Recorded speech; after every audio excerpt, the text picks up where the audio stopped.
Hello बच्चों, hello, welcome to doubt नट पर आप सभी का बहुत बहुत स्वागत है।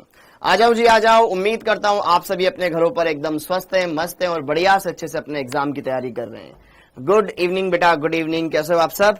Hello Komal, hello hello Manisha ji, hello Ankit, hello Abhilasha, Pushpendra, Sandhya ji, Bushra, Virat Kohli, Abha, Harsh. Good evening. कैसे हो आप सब?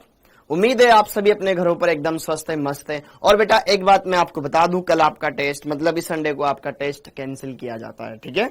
ओके, इस संडे को आपका टेस्ट कैंसिल किया जाता है बेटा। ओके, इस संडे को आपका टेस्ट नहीं है, ठीक? वो नेक्स्ट संडे को रखेंगे। हाँ जी, गुड इवनिंग बेटा, गुड इवनिंग। गुड इवनिंग जी, गुड इवनिंग। आ जाओ जी, आ जाओ। हेलो रेशम, हेलो चिकारा जी, हेलो शिफा सिद्दीकी जी, आ जाओ जी, आ जाओ। गुड इवनिंग बेटा, गुड इवनिंग।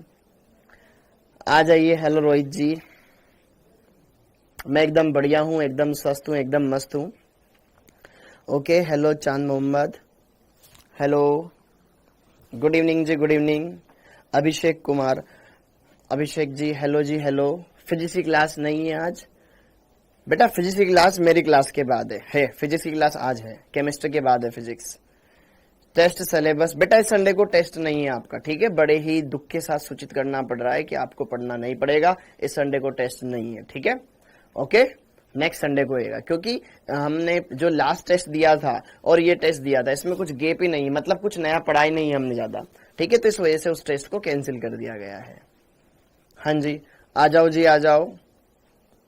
ओके, ठीक है, क्योंकि अभी आपका जो लास्ट टेस्ट हुआ था बेटा और ये टेस्ट हुआ था, दोनों के बीच में हमने कुछ ज्यादा नया पढ़ाई नहीं है, ठीक है? इस वजह से। हाँ जी, वेरी गुड बेटा रेशम, बहुत बढ़िया, बहुत बढ़िया। हाँ जी, स्टार्क बॉय जनवरी तक तो नहीं, लेकिन आपका कोर्स कंप्लीट हो जाएगा, टेंशन मत लें। हाँ जी, मतलब जनवरी तक हो सकता है, हो सकता है, ठीक है? ओके, आ जाओ। Hello Naushad, hello Prem Singh, hello Sanjana ji, नमस्ते जी, नमस्ते। मैं एकदम बढ़िया हूँ, एकदम स्वस्थ हूँ, एकदम मस्त हूँ, खैरियत से हूँ, ठीक? ओके, हाँ, नेक्स्ट टेस्ट में फिर आपको बता देंगे, अगले संडे को जो भी टेस्ट होएगा ना उसका सिलेबस बता देंगे। Good evening, good evening, good evening. Okay, तो आज हम क्या करेंगे बेटा? आज हम बात करेंगे इसके लेक्चर नंबर 8 के बारे में। तो आज आपको बहुत सारी चीज देखनी है, बहुत सारी चीजों को जानना है, अच्छे से समझना है, ठीक? ठीक है, सारी बातें मैं बताऊंगा, सारी बातें एकदम बढ़िया से बताऊंगा, आगे पढ़ाऊंगा, ठीक? ओके, तो यहां पर आपको आज क्या क्या पढ़ना है? आज के लेक्चर में हम क्या क्या पढ़ेंगे बेटा? आज के लेक्चर में हम बात करेंगे प्रतिबिंब समावयवी, विवृम समावयवी, मेसोमेरिक यौगिक, रैसमिक मिश्रण, प्रतिबिंब समावयवियों की गणना कैसे कर जाती है, इन सारी बातों को देखेंगे, बढ़िया से क्लियर करेंगे। हाँ जी बेटा, ठीक है। मंजीत कुमार बेटा कोई दिक्कत नहीं आया तो ठीक है, मैंने आपको अलग से आपको प्रैक्टिस के लिए और बुक्स दे रखी है, उनसे लगा सकते हो, ठीक है मंजीत?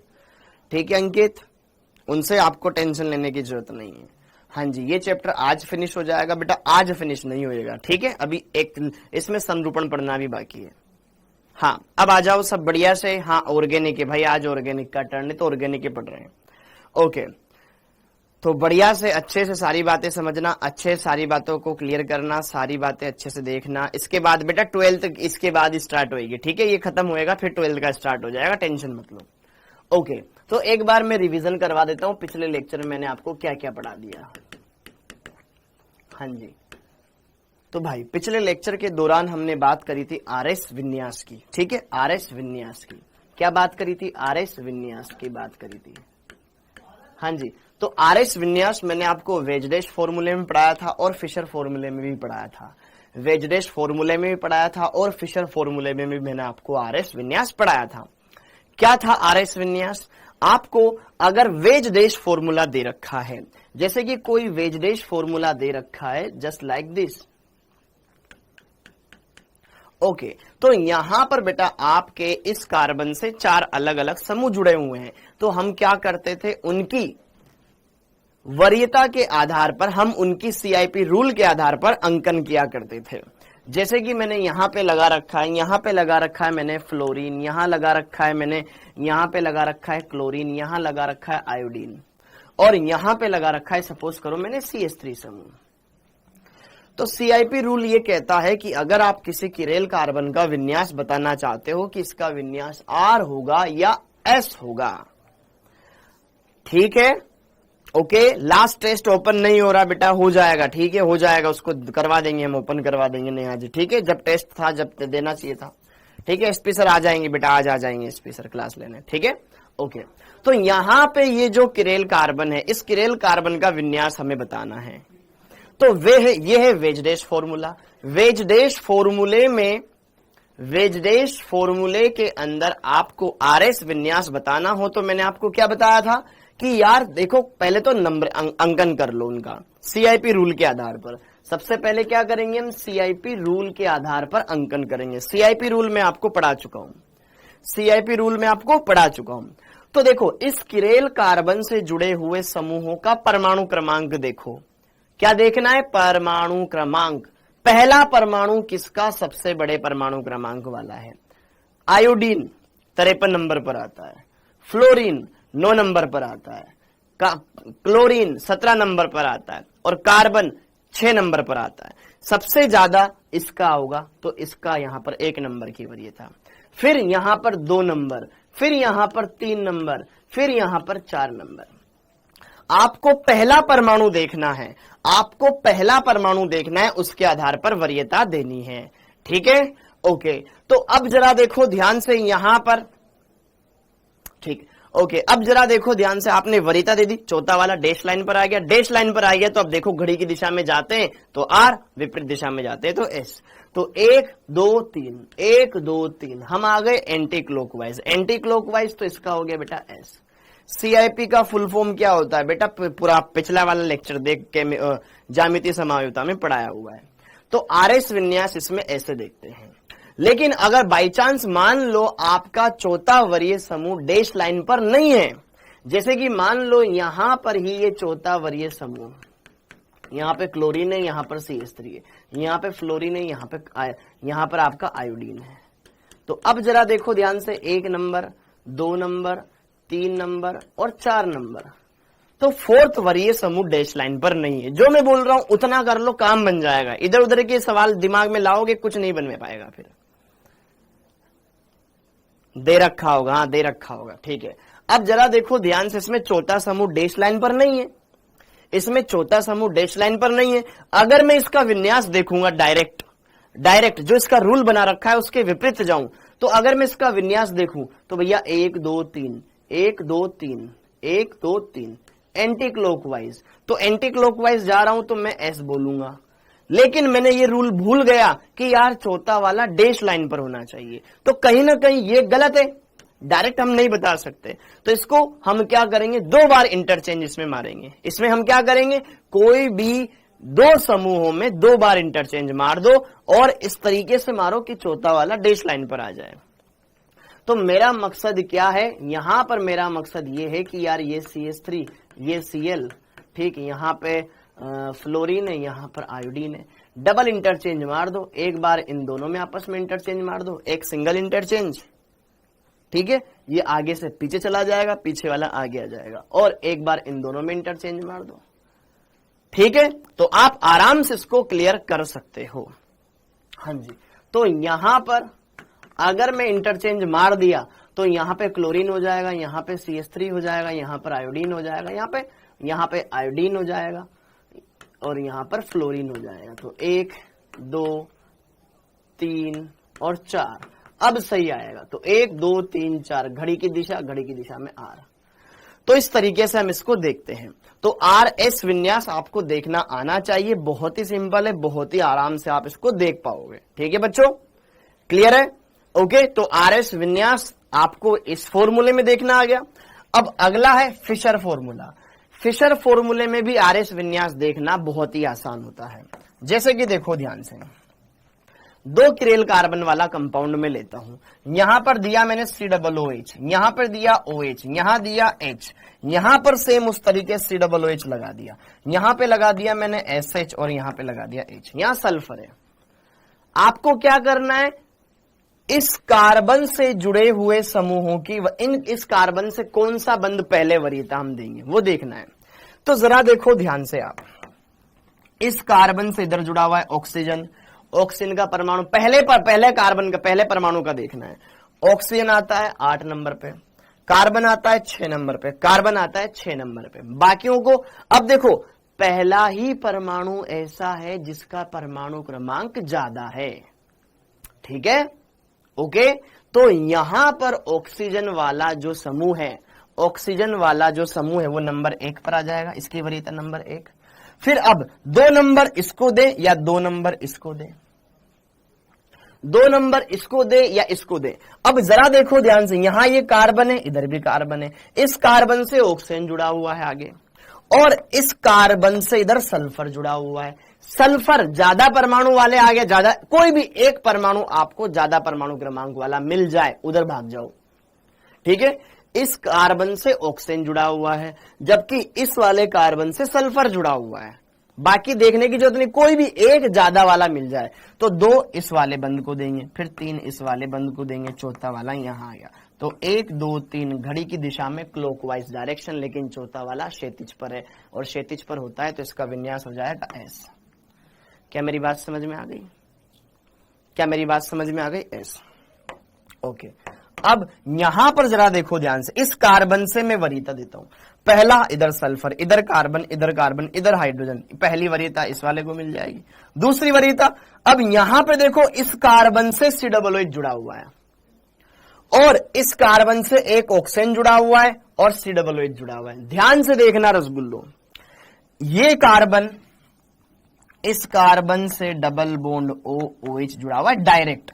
इस कार्बन को वरीयता दूं या इस कार्बन को वरीयता दूं? ध्यान से देखो, इस कार्बन से एक ऑक्सीजन जुड़ा हुआ है, एक OH जुड़ा हुआ है, इस कार्बन से एक OH जुड़ा हुआ है, ठीक है, लेकिन इधर कार्बन जुड़ा हुआ है, हाँ है ना, डायरेक्ट ऑक्सीजन नहीं जुड़ा हुआ है, तो नंबर 2 वरीयता इस बंद को मिलेगी। फिर ये तीसरे नंबर पर, चौथा वाला यहां पर आया, तो 1 2 3 1 2 3 हम किस दिशा में गए? घड़ी की दिशा में। चौथा वाला कहां पर? क्षैतिज पर, क्षैतिज पर, तो ये भी S। क्या मेरी बात समझ में आ जाएगी? तो अच्छे से आप यहां पर, अरे किसी में भी इंटरचेंज कर दे मेरे भाई, किसी में भी कर दे, फ्लोरीन क्लोरीन में इंटरचेंज नहीं होगा, तेरी मर्जी पड़े, किसी भी 2 समूह में 2 बार इंटरचेंज कर दे, बस चौथे वाले को डैश लाइन पे लेके आना है। बार बार कमेंट कर रहा है, ठीक है। क्या ये समझ में आया? क्या ये समझ में आया? क्या ये समझ में आया? एक बार फटाफट से बता दो मुझे, फिर आगे बढ़ते हैं। क्या ये समझ में आया? क्लियर है मामला? बस आपको ये देखना है कि आपको किरेल कार्बन से जुड़ा हुआ परमाणु का परमाणु क्रमांक देख लो, ठीक, जैसे हमने यहां देखा, जैसे हमने यहां देखा। क्लियर है मामला? आप आराम से कर सकते हो, बहुत ही सिंपली कर सकते हो यार, ठीक है, ओके जी। तो ये हमने देखा पिछले क्लास में। अब हेडिंग डाल लो फटाफट से, अगला टॉपिक प्रतिबिंब समावेवी।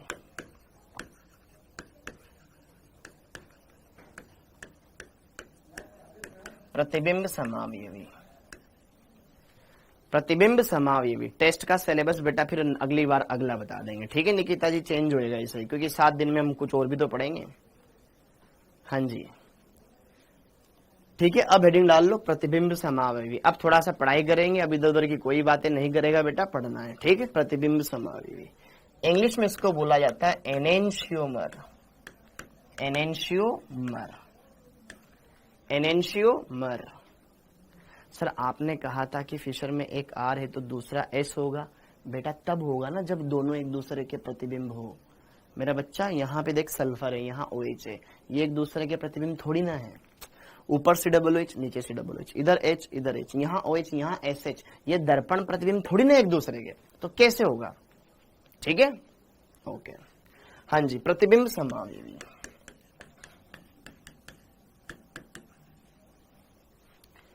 ठीक, प्रकाशिक सक्रिय यौगिक एवं उसका दर्पण प्रतिबिंब एक दूसरे का प्रतिबिंब समावेवी कहलाता है।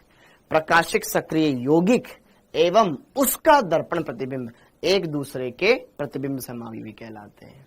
अगर कोई यौगिक प्रकाशिक सक्रिय है तो वो अपना दर्पण प्रतिबिंब बनाता है, वो भी कौन सा? अनध्यारोप्य, ठीक है। तो उन दोनों का जुड़ा एक दूसरे का क्या कहलाता है? विवरिम, प्रतिबिंब समावेवी कहलाता है। लिखो, ठीक है। प्रकाशिक सक्रिय, प्रकाशिक सक्रिय यौगिक एवं उसका अनअध्यारोप्य, उसका अनअध्यारोप्य दर्पण प्रतिबिंब, दर्पण प्रतिबिंब,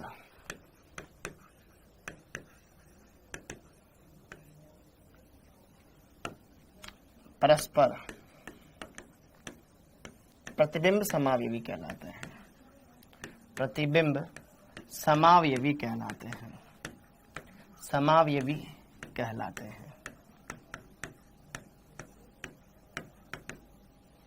अब इनके अंदर क्या क्या, हर संडे को, अरे पहले लिख ले नूर बेटा, अभी लिख लो, इधर उधर की बार बार स्पेलिंग मत करो, पढ़ने है भाई पढ़ाई करो, चलती हुई क्लास में बातें करना मना है, ठीक है।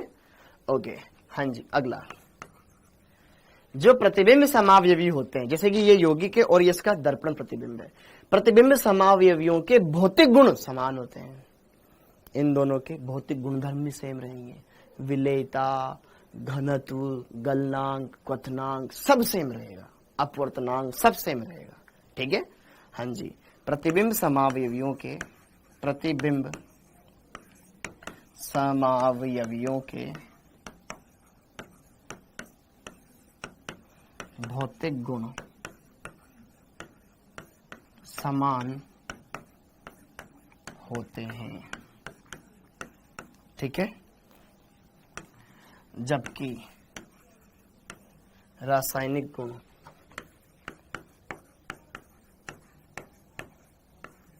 समान हो भी सकते हैं और नहीं भी।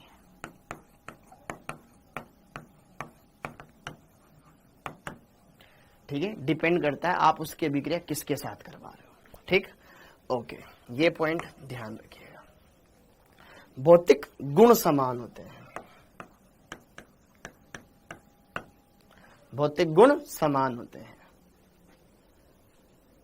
वेरी गुड बेटा, हाँ जी, ठीक है। ओके, इनके भौतिक गुण समान होते हैं, इसलिए इनका पृथक्करण संभव नहीं होता, ठीक है। प्रतिबिंब समावयवियों को, प्रतिबिंब समावयवियों को, फिर उदाहरण देखेंगे, प्रतिबिंब समावयवियों को आसानी से पृथक नहीं किया जा सकता, नहीं किया जा सकता, ठीक है, क्योंकि इनके गलनांक भी सेम होते हैं, क्वथनांक वगैरह सेम ही होते हैं ना, तो दोनों को डिफरेंशिएट कैसे करेंगे? प्रभाजी आसवन लगाओ, कोई मेथड लगाओ, नहीं कर सकते। हाँ जी, तो ये पॉइंट लिख लो। अब देखो इनके उदाहरण, एक ही है बेटा, दीक्षा जी, ठीक है। आगे बढ़े, शायद बार बार कमेंट करने के बजाय पढ़ ले चुपचाप, ठीक है। ओके, हो गया, ठीक। नौशाद पढ़ाई कर ले बेटा, हमारी तरफ से उनको श्रद्धांजलि, ठीक है। ओके, हाँ जी, उदाहरण देखो, यौगिक और उसका दर्पण प्रतिबिंब। ओके, तो यहां पे अगर मैंने कंपाउंड बनाया, जैसे कि देखो एक सिंपल सा एग्जांपल बताता हूं, ठीक है। ओके, हाँ जी, इधर देखो, सब इधर देखो, जैसे कि मैंने यहां लिखा COOH, यहां लिखा मैंने CH3 और यहां पे लिखा OH, यहां पे लिखा H। अब मैं इसके सामने कांच लगा दूं, पहली बात तो इसमें किरेल कार्बन है और ये प्रकाशिक सक्रिय, क्योंकि एक किरेल कार्बन वाला तो सदैव ही कैसा होता है? प्रकाशिक सक्रिय होता है। तो अपना क्या बनाएगा बेटा? दर्पण प्रतिबिंब बनाएगा। तो दर्पण प्रतिबिंब में जो बाहर है बाहर दिखेगा, अंदर वाला अंदर दिखेगा, ऊपर वाला ऊपर, नीचे वाला नीचे दिखेगा। अगर मैं ऐसे, ये देखो ये ऐसे हो जाएगा, ठीक है, ऊपर वाला ऊपर ही रहेगा और नीचे वाला नीचे ही रहेगा। यहाँ पर COOH, यहाँ पे CH3, यहाँ पर हो जाएगा H, यहाँ पर हो जाएगा OH। क्या ये बात क्लियर है? ओके, एकदम मक्खन है। तो यौगिक और उसका, ये है बीच में दर्पण, ऑर्गेनिक इनऑर्गेनिक में भी पढ़ा था हमने, ये इसका प्रतिबिंब, यह यौगिक है। अब अगर यह यौगिक है तो ये अपना अनध्यारोपित दर्पण प्रतिबिंब बनाएगा। प्रकाशिक सक्रिय मतलब ये कहीं ना कहीं समतल ध्रुवित प्रकाश के तल को या तो दाईं तरफ घुमाएगा या बाईं तरफ घुमाएगा। यस और नो, हाँ या ना? तो हमने मान लिया बेटा ये दक्षिण ध्रुवण घूर्णक है, दक्षिण ध्रुवण घूर्णक है, घूर्णक, दक्षिण ध्रुवण घूर्णक, स्मॉल डी और प्लस है। तो ये क्या होगा, एक दूसरे का मिरर इमेज है, तो ये हो जाएगा वाम ध्रुवण घूर्णक, वाम ध्रुवण घूर्णक,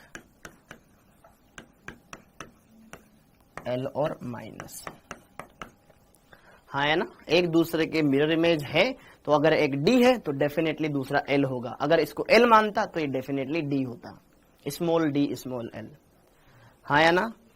ठीक है, हाँ जी बिल्कुल,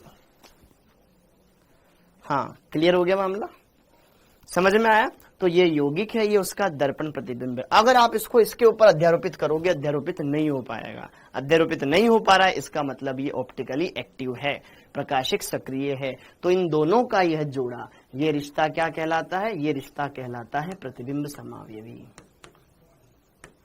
ये एक दूसरे के क्या है? एनेंशियोमर है, प्रतिबिंब समावयवी है, या प्रतिबिंब रूपी है।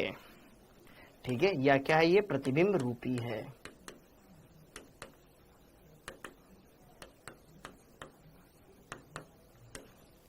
क्या ये बात समझ में आ गई? क्लियर है क्या मामला? अरे सिंपल है। तो यौगिक और उसका अनध्यारोपित दर्पण प्रतिबिंब एक दूसरे का क्या कहलाता है? प्रतिबिंब समावयवी कहलाता है। इन दोनों को सेपरेट करना पॉसिबल नहीं है। अगर मान लो किसी मिक्सचर में दोनों उपस्थित है, तो उन दोनों को आसानी से हम अलग नहीं कर सकते। उनको अलग करना है तो उनकी किसी केमिकल के साथ रिएक्शन करानी पड़ेगी। तो इसीलिए मैंने यहाँ पे लिखवाया, प्रतिबिंब समावयवियों के भौतिक गुण तो समान होते हैं, परंतु रासायनिक गुण समान हो भी सकते हैं और नहीं भी। वो डिपेंड करता है सामने वाला क्या ले रहे हो आप। ठीक, ओके, इतना क्लियर है मामला? तो ये पहला उदाहरण। हाँ जी, अब देखो ध्यान से दूसरा उदाहरण।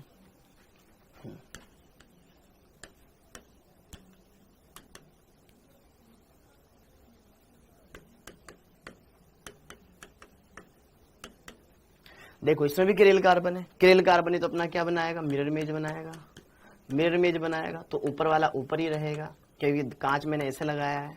ठीक है, NH2 इधर आ जाएगा और H इधर आ जाएगा। तो ये दोनों भी क्या कहलाएंगे? एक दूसरे के प्रतिबिंब समावयवी कहलाएंगे, प्रतिबिंब समावयवी कहलाएंगे। ठीक है, ओके, क्लियर है मामला? ओके, अब जरा देखो ध्यान से, यहां पर COOH, COOH, OH, H, OH, H, यहां पर इसका मैंने मिरर इमेज बना दिया। COOH, COOH, OH, H, OH, H, क्या ये दोनों भी एक दूसरे के प्रतिबिंब समावयवी हैं?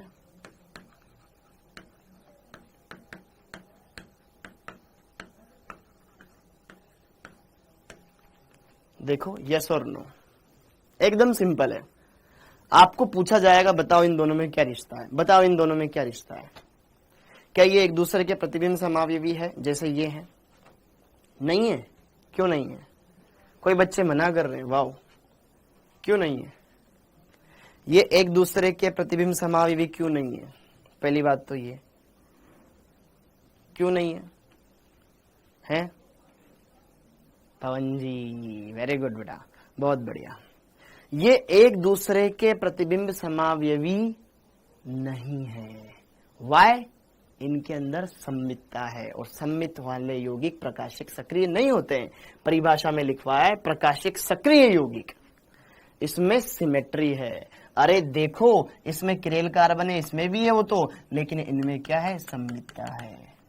ये प्रकाशिक सक्रिय नहीं है, प्रकाशिक निष्क्रिय है। तो यह इसके दर्पण प्रतिबिंब पे अध्यारोपित हो सकता है। क्या बात कर रहे हो?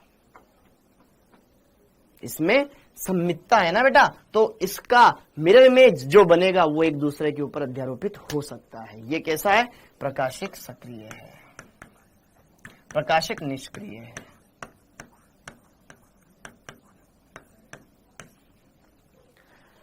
अब अध्यारोपित कैसे होगा? देखो, अध्यारोपित अगर मैं इसको इसके ऊपर अध्यारोपित कर रहा हूं यहां पे तो नहीं हो पाएगा, लेकिन अगर मैं इसको अध्यारोपित करूं इसके ऊपर, सर अध्यारोपित तो यहां पे भी नहीं हो रहा। सर ये अध्यारोपित वाला समझ नहीं आया, अध्यारोपित वाला समझ नहीं आया। सर इसको उठा के इसके ऊपर हम रख रहे हैं तो यहां पे भी रखने में नहीं आ रहा है पूरा पूरा। वेरी गुड पवन, बहुत बढ़िया। तो देखो ध्यान से, ऊपर भी COOH, नीचे भी COOH। COOH के ऊपर COOH आ रहे हैं, अध्यारोपित तो हो रहा है सर, लेकिन इधर OH है उधर OH है, अध्यारोपित नहीं हो रहा है। वेरी गुड शेख, अध्यारोपित ऐसे नहीं किया जाता है। अध्यारोपित करने का तरीका क्या होता है वो मैं आपको बताता हूं।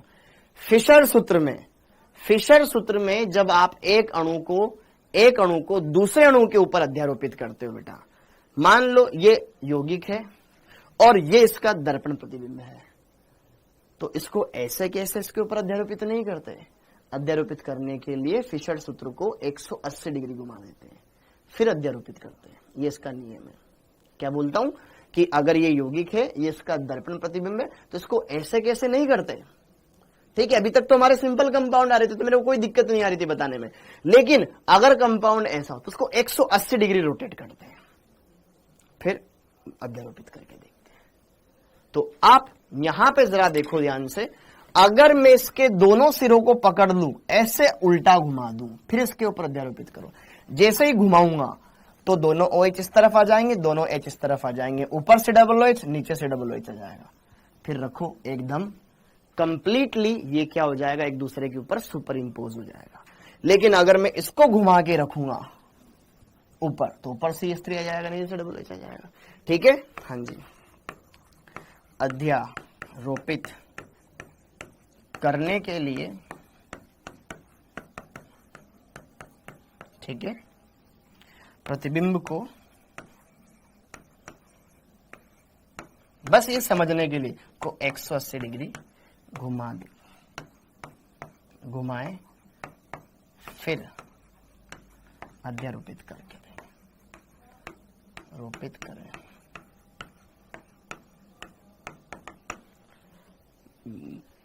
ठीक है, क्लियर हो गया, समझ आया। अगला देखो 4, तो ये एक दूसरे के प्रतिबिंब समावयवी नहीं है, ये एक दूसरे के प्रतिबिंब समावयवी नहीं है, मतलब ये यौगिक प्रकाशिक समावयवता नहीं दर्शा रहा है, ये प्रकाशिक निष्क्रिय है। अगर इसमें कुछ हेरफेर हो जाता तो हो जाता। देखो ध्यान से अगला उदाहरण, अगर ये कंपाउंड ऐसा होता, यहां पे COOH, यहां पे COOH, यहां OH, यहां H, यहां OH, यहां H। अब इसके अंदर अगर मैं इसका मिरर इमेज बनाता हूं तो जरा देखो ध्यान से, ऊपर वाला ऊपर, नीचे वाला नीचे, H इधर है, इसमें इधर हो जाएगा, इसमें ये OH इधर था, ये इधर हो जाएगा। अब जरा देखो ध्यान से, इसको इसके ऊपर अध्यारोपित करोगे, नहीं होगा, इसमें न तो कोई POS है न COS है। ठीक है,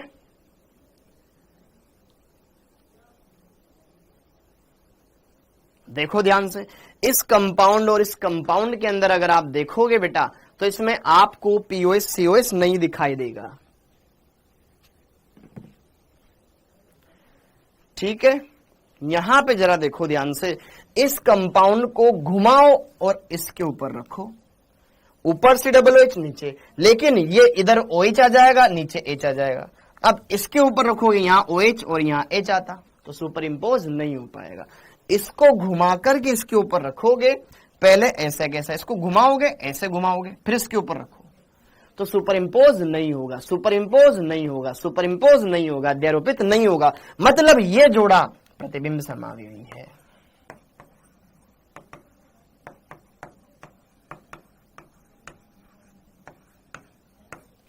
तो क्या मेरी ये बात समझ में आ रही है? क्या मेरी यह बात समझ में आ रही है? तो प्रतिबिंब समावयवी देखने के लिए आपको क्या करना है, सिर्फ दो कंपाउंड दे रखे हैं, उनको एक दूसरे के ऊपर सुपर इंपोज करके चेक करना है। तो प्रतिबिंब समावयवी समझ में आ गया। यौगिक और उसका अनध्यारोप्य दर्पण प्रतिबिंब ही क्या कहलाता है? प्रतिबिंब समावयवी कहलाता है। ठीक है, मामला एकदम क्लियर है? ओके, ठीक है क्या बच्चों? अगला देखो,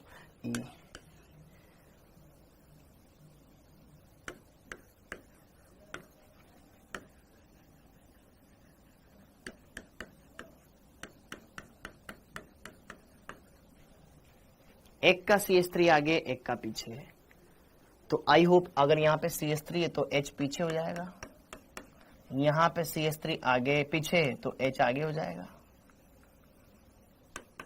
तो जरा देखो ध्यान से, क्या इसमें कोई सिमेट्री है? इसको ऐसे कट करोगे नहीं कर पाओगे, ऐसे कट करोगे नहीं कर पाओगे, ना तो इसमें POS है ना COS है, मतलब ये प्रकाशिक सक्रिय है, और प्रकाशिक सक्रिय है तो अपना दर्पण प्रतिबिंब बनाएगा। ये सर नो क्लियर? तो यहां पर आप इसका मिरर इमेज बना सकते हो जस्ट लाइक दिस। ठीक है, आगे वाला आगे ही दिखेगा कांच में, तो पीछे वाला पीछे ही दिखेगा, पीछे वाला आगे वाला पीछे वाला पीछे ही दिखेगा, और आगे वाला आगे ही दिखेगा। क्या मेरी बात समझ में आई? अरे क्लियर है मामला एकदम? तो यौगिक और उसका दर्पण प्रतिबिंब, अगर ये D है तो ये L होगा, अगर ये L है तो ये D होगा। दोनों एक दूसरे के मिरर इमेज है, दोनों प्रकाशिक सक्रिय है, तो एक D है तो डेफिनेटली दूसरा L होगा। तो ये जोड़ा क्या कहलाता है? ये रिश्ता क्या कहलाता है? एनेंटियोमर, प्रतिबिंब समावयवी। ऐसा याद करो, हमने कोऑर्डिनेशन कंपाउंड में पढ़ा था बेटा। कमेंट करने के बजाय लिखने पे ध्यान दो, सारी बातें क्लियर रहेगी। ओके, तो ये है एनेंटियोमर। तो प्रतिबिंब समावयवी, ये जोड़े एक, अगर एक ही मिश्रण में तो उनको सेपरेट नहीं कर सकते हम डायरेक्ट, क्योंकि इन दोनों के भौतिक गुण समान होते हैं। ठीक है, मामला एकदम क्लियर है? क्रिस्टल क्लियर होना चाहिए, रटने की बजाय समझने पे ध्यान दोगे तो बढ़िया से क्लियर कर लोगे। अब आगे प्रतिबिंब समावयवी खत्म, अब देखो विवरिम समावयवी, विवरिम समावयवी, विवरिम समावयवी। ठीक है, अब हेडिंग डालो विवरिम समावयवी, विवरिम समावयवी। ठीक है, विवरिम समावयवी, विवरिम समावयवी। अरे श्रवण देवासी, जितने तू कमेंट कर रहा है इसके बाद तो पढ़ लेना। ठीक है, जब से आ रहा है रिपीट रिपीट रिपीट पढ़ना, लेट क्यों आया क्लास में? विवरिम समावयवी, डाइस्टीरियोमर, इसको क्या बोलते हैं इंग्लिश में? डाइस्टीरियोमर, डाइस्टीरियोमर, विवरिम समावयवी, डाइस्टीरियोमर। बेटा टाइम लगेगा निर्मल, अगर एक बार में समझ में नहीं आ रहा घर पे दोबारा देखना है इसको। ठीक है, ओके। हाँ जी, दारुल आलम बेटा तेरे को समझ में भी नहीं आएगा, लेट आया है तो, बीच बीच में क्लास छोड़ता होगा तो कैसे आएगा? विवरिम समावयवी। अब विवरिम समावयवी क्या होता है?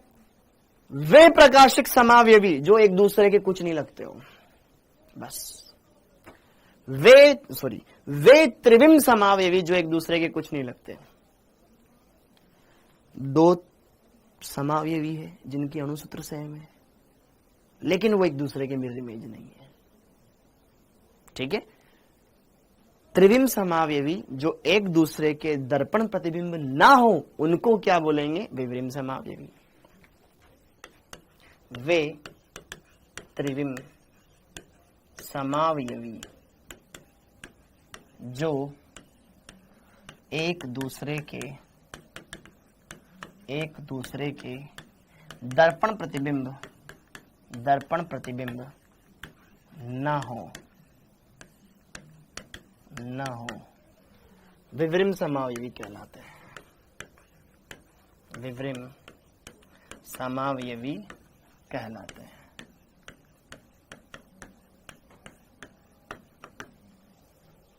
ठीक है, विवरिम समावयवी कहलाते हैं। ठीक है, विवरिम आते हैं बेटा, आते हैं रमाकांत। ठीक, अब दोनों का आपस में कोई मिरर इमेज होता ही नहीं है, तो इन दोनों को आराम से सेपरेट कर सकते हो। ठीक है,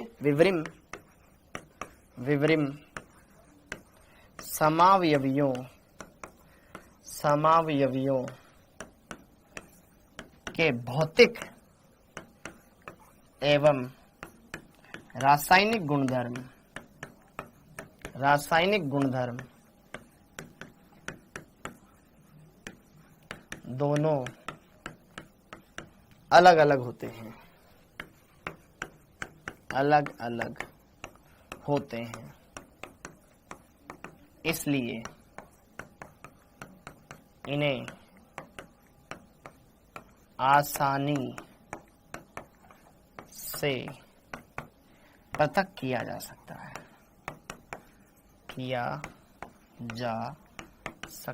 है।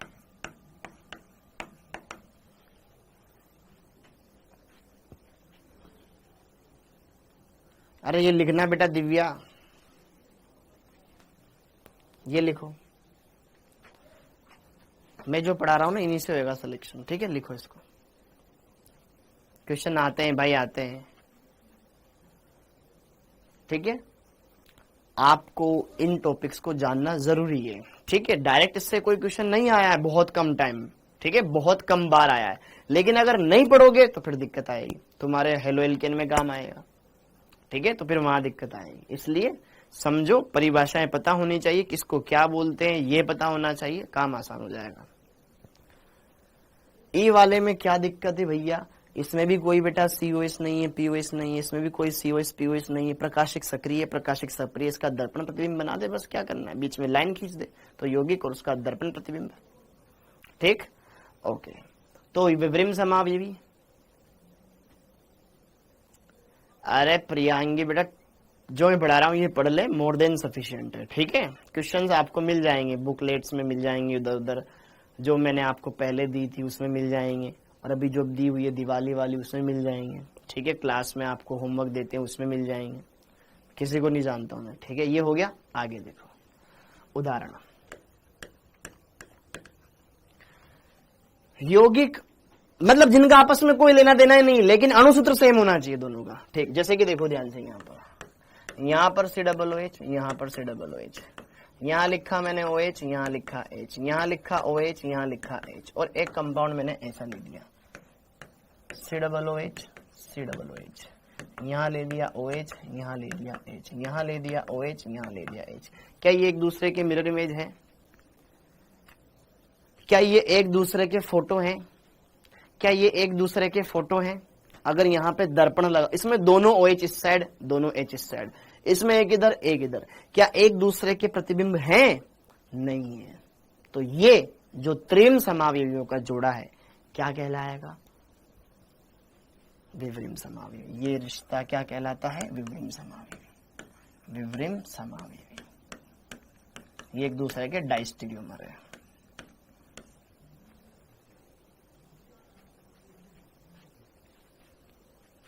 ठीक है? ओके, मैंने क्या लिखवाया था परिभाषा में? वे त्रिविम समावयवी, त्रिविम में ज्यामिति भी आ गए, ज्यामिति वाले भी आ गए। तो जरा देखो ध्यान से, ये आपके पास सिस 2 ब्यूटीन, और अगर मैं ट्रांस 2 ब्यूटीन बना दूं, यह है ट्रांस 2 ब्यूटीन, क्या ये एक दूसरे के दर्पण प्रतिबिंब होते हैं? दोनों हाथ ऊपर, एक का ऊपर एक का नीचे। आप कांच के सामने ऐसे हाथ खड़े करके खड़े हुए हो, कांच में ऐसा दिख रहा है, डरोगे ना, ठीक है? कि मेरा तो हाथ दोनों ऊपर था।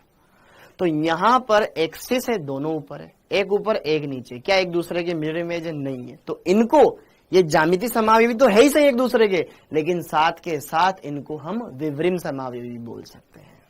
ये एक दूसरे क्या है? विवरिम समावयवी भी है, विवरिम समावयवी भी है, विवरिम समावयवी भी है।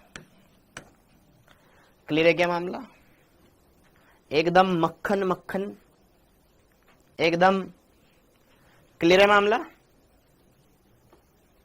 ओके, तो आप आराम से देख करके बता सकते हो कि यार जो एक दूसरे के फोटो हो लेकिन सम्मितता ना उनमें किसी प्रकार की, तो वो तो विवरिम प्रतिबिंब समावयवी। लेकिन दो कंपाउंड, ठीक है, जो एक दूसरे के मिरर इमेज ना हो, तो वो कहलाएंगे यहां पर आपको सर जी हम शीशे में हम उल्टे दिखाई देते हैं, ऐसा क्यों? बेटा फिजिक्स में पूछना, फिजिक्स वाले सर से। ओके, ये इतना क्लियर हो गया मामला। तो विवरिम समावयवी समझ में आया। अब एक क्वेश्चन कर लेते हैं। निम्न यौगिकों में संबंध बताएं। निम्न यौगिकों में संबंध बताएं। निम्न यौगिकों में संबंध बताएं कि वो आपस में क्या लगते हैं। ठीक है, पहला compound, compound number first,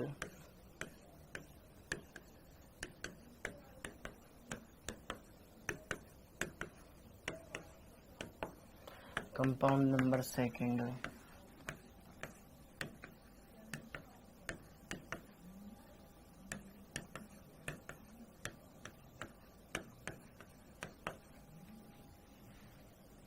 compound number third,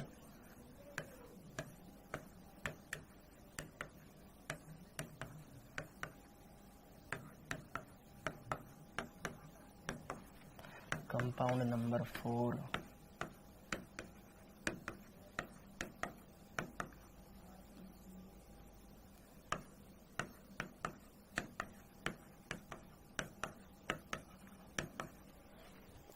compound number fifth. देख के नोट करना, ठीक है, प्लीज देख के नोट करें।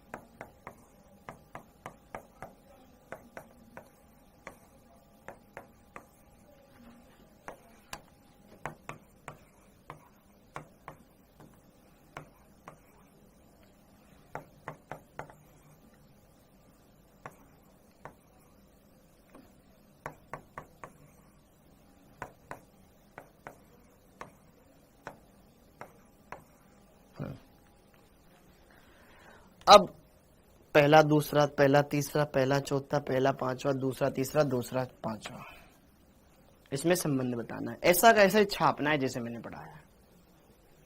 ठीक है, हाँ जी, आपको दोनों का मतलब इनमें से सक्रिय हो। अरे ऐसा थोड़ी ना होता है। ठीक है डॉक्टर अमन, बस वो एक दूसरे दोनों का अणुसूत्र सेम हो लेकिन एक दूसरे के मिरर इमेज ना हो। ठीक है, तो उनको हम क्या बोल देंगे? विवरिम। अब देखो पहला दूसरा, अब आप पहले सारे फटाफट पूरे बना लो क्योंकि आंसर तो फटाफट बता दोगे आप। पहले वाले दूसरे वाले में दोनों OH एक तरफ, इसमें दोनों OH अपोजिट। एक दूसरे के फोटो लगते हैं क्या? नहीं लगते, तो क्या हो जाएंगे? डाइस्टीरियोमर बोले तो विवरिम। पहला तीसरा, पहला तीसरा भी, पहला तीसरा, इसमें OH अपोजिट साइड है, इसमें सेम साइड है, ये भी क्या हो जाएगा? डाइस्टीरियोमर विवरिम। हाँ जी, पहला चौथा, पहला और चौथा, चलो पहला पांचवा बता दो। पहला चौथा आपस में क्या लगता है? पहला और चौथा आपस में क्या लगता है? 1 and 4, 1 and 4, 1 and 5। सर ये तो पढ़ाया ही नहीं आपने। अच्छा चलो ठीक है, सेकंड और थर्ड क्या लगता है? सेकंड और थर्ड बता दो। सेकंड और थर्ड, सेकंड और थर्ड कांच लगाओगे, इसका OH इस तरफ, इसका OH इस तरफ, इसका OH उस तरफ, इसका। सेकंड और थर्ड एक दूसरे के, सेकंड और थर्ड, सेकंड और थर्ड एक दूसरे के प्रतिबिंब, प्रतिबिंब समावयवी, एक दूसरे के दर्पण प्रतिबिंब बेटा, प्रतिबिंब समावयवी। हाँ जी ठीक है, सेकंड और फिफ्थ। सर ये तीन कैसे करें? अब जरा देखो ध्यान से मेरी बात, ध्यान से देखो बेटा, क्या पहला वाला और चौथा वाले में क्या सम्मितता है? क्या फर्स्ट वाले और फोर्थ वाले में सम्मितता है? ध्यान से देखो मेरी बात, क्या फर्स्ट वाला और फोर्थ वाला सममित कंपाउंड है? देखो देखो देखो देखो, यहां पे मैंने बताया था ये वाला कंपाउंड और ये वाला कंपाउंड, हमने इनका मिरर इमेज तो बनाया, लेकिन ये तो इसके ऊपर पूर्ण रूप से अध्यारोपित हो रहा था। इसका मतलब ये दोनों एक ही कंपाउंड है, समरूप है, समान कंपाउंड है। ये प्रतिबिंब समावयवी न होकर के ये समान है, समरूप है, ये समरूप है। क्लियर हो गया? या समान है, आइडेंटिकल है, दोनों एक दूसरे के आइडेंटिकल हैं। अरे ये और वो सेम ही है, आपको बहलाने के लिए उसके दो मिरर इमेज बना के दे रखे हैं।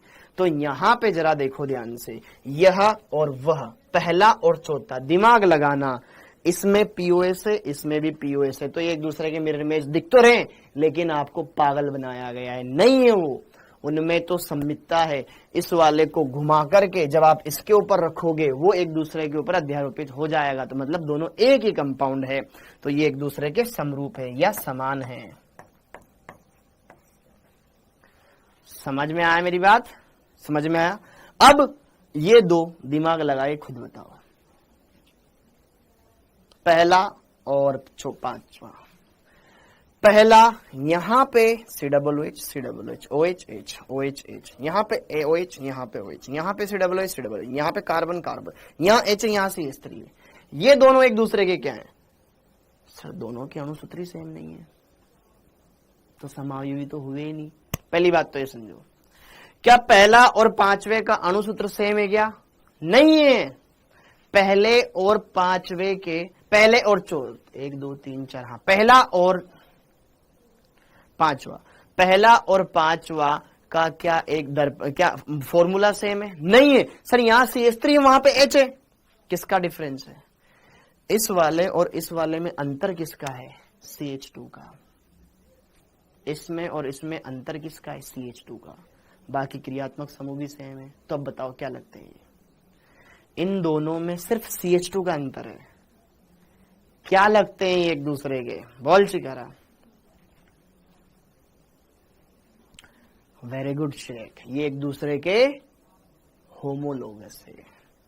क्या बोलते हैं? सजात। वेरी गुड, ये एक दूसरे के सजात है या समजात है, ये एक दूसरे के होमोलोगस है, सजातीय श्रेणी से बिलोंग करते हैं।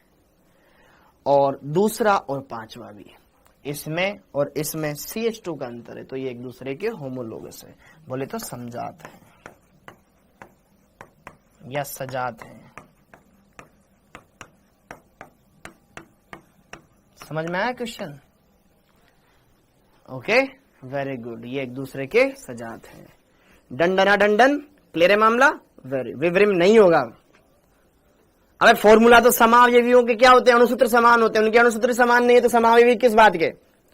समावयविता की पहली परिभाषा होती है कि यौगिकों के अणुसूत्र समान होने चाहिए। यहां पे CH2 ज्यादा आ रहा है ना दोनों से, तो ये एक दूसरे के तो समावयवी नहीं है ना पहले तो विवरिम पे क्यों जा रहे हो?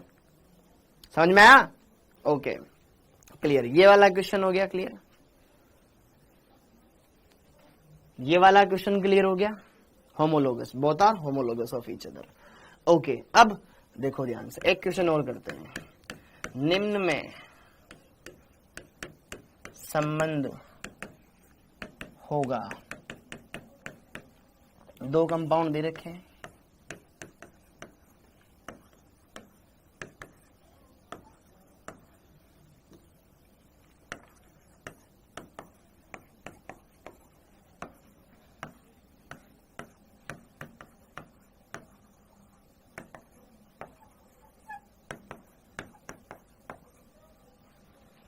हाँ जी, इन दोनों में क्या संबंध होगा? ऑप्शन नंबर 1, ये समान है। ऑप्शन नंबर बी, ये प्रतिबिंब समावयवी है।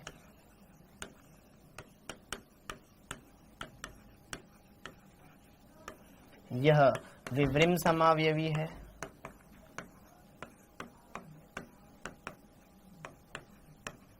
फोर्थ, यह सजात है।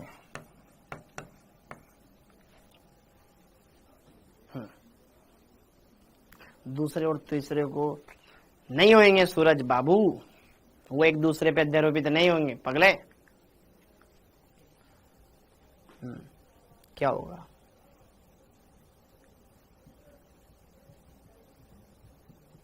देखो पहली बात तो जो सूत्र इसका है वही सूत्र उसका है। सजात वाली तो बात ही गलत है। क्या अणुसूत्र में अंतर आ रहा है क्या? यहाँ पे भी एक Br एक Br, यहाँ पे भी 2 ब्रोमीन, इसमें भी 2 ब्रोमीन, इसमें भी 2 CH3, इसमें भी 2 CH3, 2 हाइड्रोजन 2 हाइड्रोजन, बाकी कार्बन। अणुसूत्र तो सेम ही है। सजात क्यों बोल रहे हो नालायक हो? अब बात आती है बाकी 3 के अंदर। सर कैसे देखें? अरे देखने के लिए कुछ तो सिमिलरिटी देखनी पड़ेगी ना हमको। देखो ध्यान से, इस कंपाउंड के अंदर ये CH3 ऊपर है, ये नीचे है, यहां पे CH3 ऊपर है, यहां साइड में है, इस वाले किरेल कार्बन पर। अब मैं चाहता हूं कि ये CH3 यहां आ जाए ताकि मैं देख लूंगा ना क्या करूं मैं इसके लिए। हमने पिछली क्लास में एक नोट लिखा था कि अगर 2 बार इंटरचेंज कर दिया जाए तो विन्यास समान रहता है। अगर 2 बार इंटरचेंज कर दिया जाए तो विन्यास समान रहता है। यस और नो? इस CH3 को मैं यहां लेकर आऊंगा। कितनी बार इंटरचेंज करूंगा? इस कार्बन के अंदर 2 इंटरचेंज लगाऊंगा तो मेरा विन्यास जो इसका है, अगर मान लो इसका विन्यास R है तो 2 बार इंटरचेंज करने के बावजूद भी R ही आएगा। तो मैं इसमें डबल इंटरचेंज करके देखूंगा, फिर ही तो कंपैरिजन करूंगा ना मेरे भाई। यहां पे CH3 नीचे, यहां साइड में है भाई। ऊपर सिर नीचे पैर तो रखने ही पड़ेंगे ना, फिर देखेंगे इसका हाथ इधर है किधर है। तो हम क्या करेंगे? 2 बार इंटरचेंज मारेंगे इस वाले में, फिर हम कंपैरिजन करेंगे। इस किरेल कार्बन में मैंने 2 बार इंटरचेंज मारा। मैं क्या चाहूंगा कि यार ये CH3 यहां आ गया, यहां क्या जाएगा? Br। जैसे ही Br उधर जाएगा तो फिर एक इंटरचेंज और मार लो। ये फर्स्ट वाला इंटरचेंज और ये सेकेंड। क्या मेरी बात समझ में आई? मेरी बात को ध्यान सुनो। मैंने इसके अंदर 2 इंटरचेंज मारे तो मेरे को ये कंपाउंड कैसा दिखाई देगा? ऊपर वाले के साथ तो कोई छेड़खानी नहीं करी। इधर Br इधर H। यहां पर ये फर्स्ट इंटरचेंज, पहले CH3 यहां गया, Br यहां गया, तो CH3 को यहां भेज दिया भाई।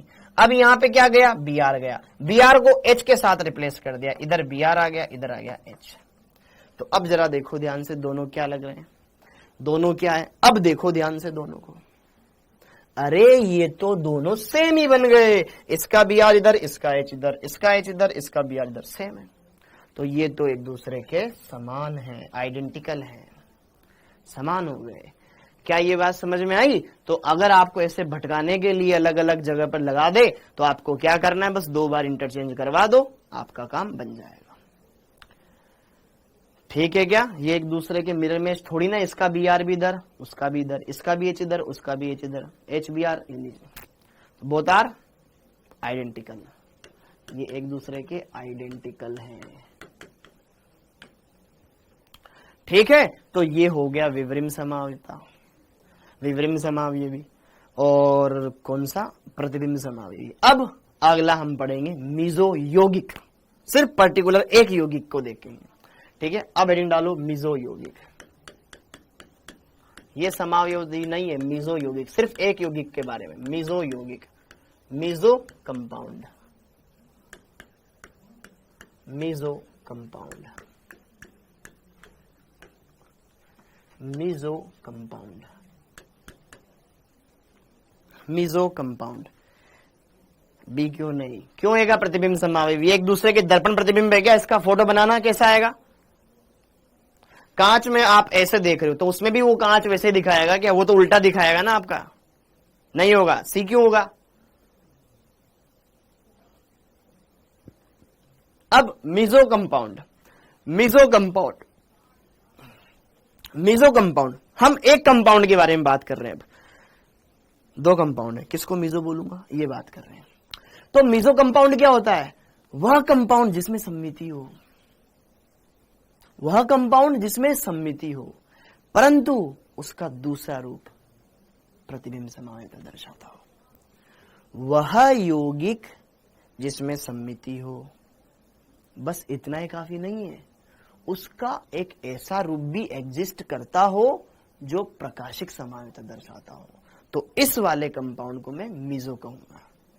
क्या मेरी बात है समझ में आई? एक कंपाउंड जिसके अंदर सम्मिति है, लेकिन उसका दूसरा फॉर्म हमने बनाया, उसका दूसरा रूप बनाया जो कि प्रकाशिक समावेशिता दर्शा रहा हो, तो इस कंपाउंड को हम मीजो कहेंगे। तो मीजो होने के लिए उसमें उसके दूसरे रूप का प्रकाशिक समावेशिता दर्शाना जरूरी है, और फिर इस वाले को हम मीजो बोल सकते हैं। तो मीजो कंपाउंड क्या होता है बेटा? वह यौगिक जिसमें किसी भी प्रकार की सम्मितता हो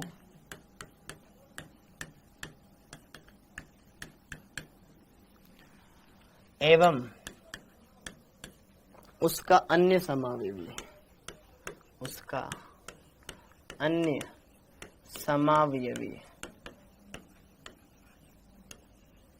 प्रकाशिक सक्रिय हो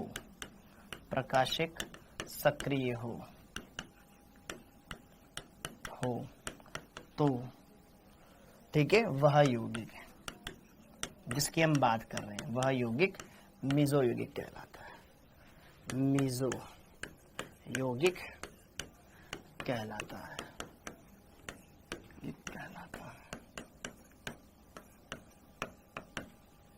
ठीक है, हाँ नहीं है बेटा, प्रकाशिक सक्रिय होना जरूरी नहीं है विवरण के लिए। सिस और ट्रांस कहाँ होते हैं? ठीक है, ओके, बस दो त्रिविम समावयवी जो एक दूसरे के फोटो ना हो, बस वो विवरण।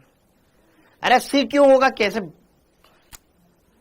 नालायक हो रखे हैं? सी क्यों होगा? विवरण समावयवी क्यों होगा? इस कंपाउंड को देखना हूबहू एक जैसा है, इसका बी आर इधर, इसका इधर, इसका एच इधर, इसका एच इधर, ये एक दूसरे के फोटो है क्या?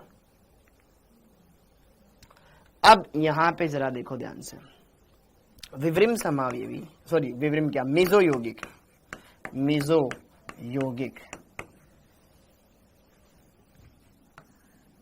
सम्मित होता है, तो ये प्रकाशिक सक्रिय होगा या प्रकाशिक निष्क्रिय?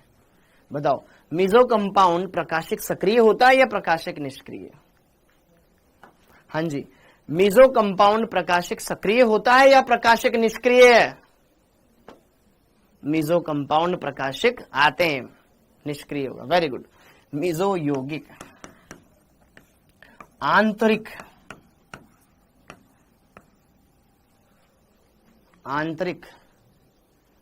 इंटरनल कंपनसेशन, आंतरिक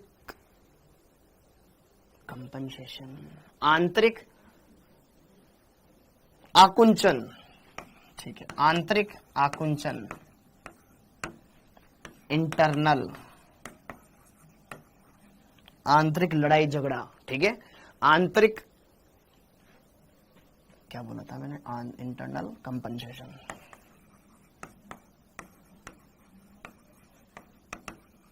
इंटरनल कंपनसेशन संगूरण, ठीक है, इंटरनल कंपनसेशन के कारण प्रकाशिक निष्क्रिय होता है, प्रकाशिक निष्क्रिय होता है, निष्क्रिय होता है।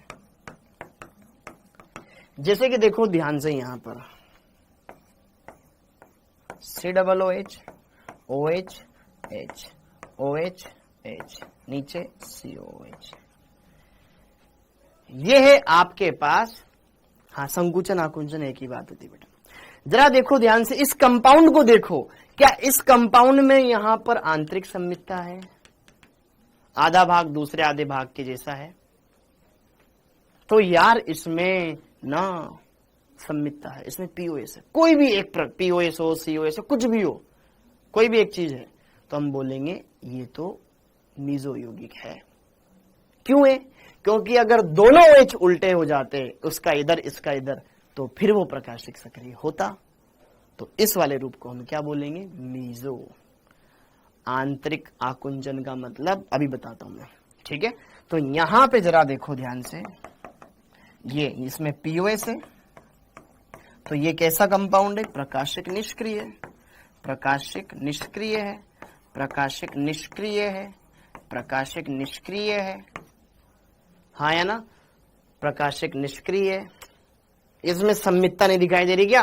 प्रकाशिक निष्क्रिय, और प्रकाशिक निष्क्रिय है, तो इसी कंपाउंड को इसलिए हम क्या बोलेंगे? मीजो यौगिक बोलेंगे। यह मीजो यौगिक है।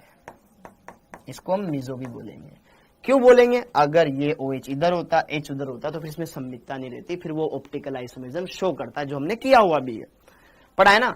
इसका बेटा ये फॉर्मूला है टार्टरिक अम्ल का, COOH CHOH CHOH COOH, tartaric अम्ल, इसका नाम है मिजो टार्टरिक अम्ल, मिजो टार्टरिक अम्ल।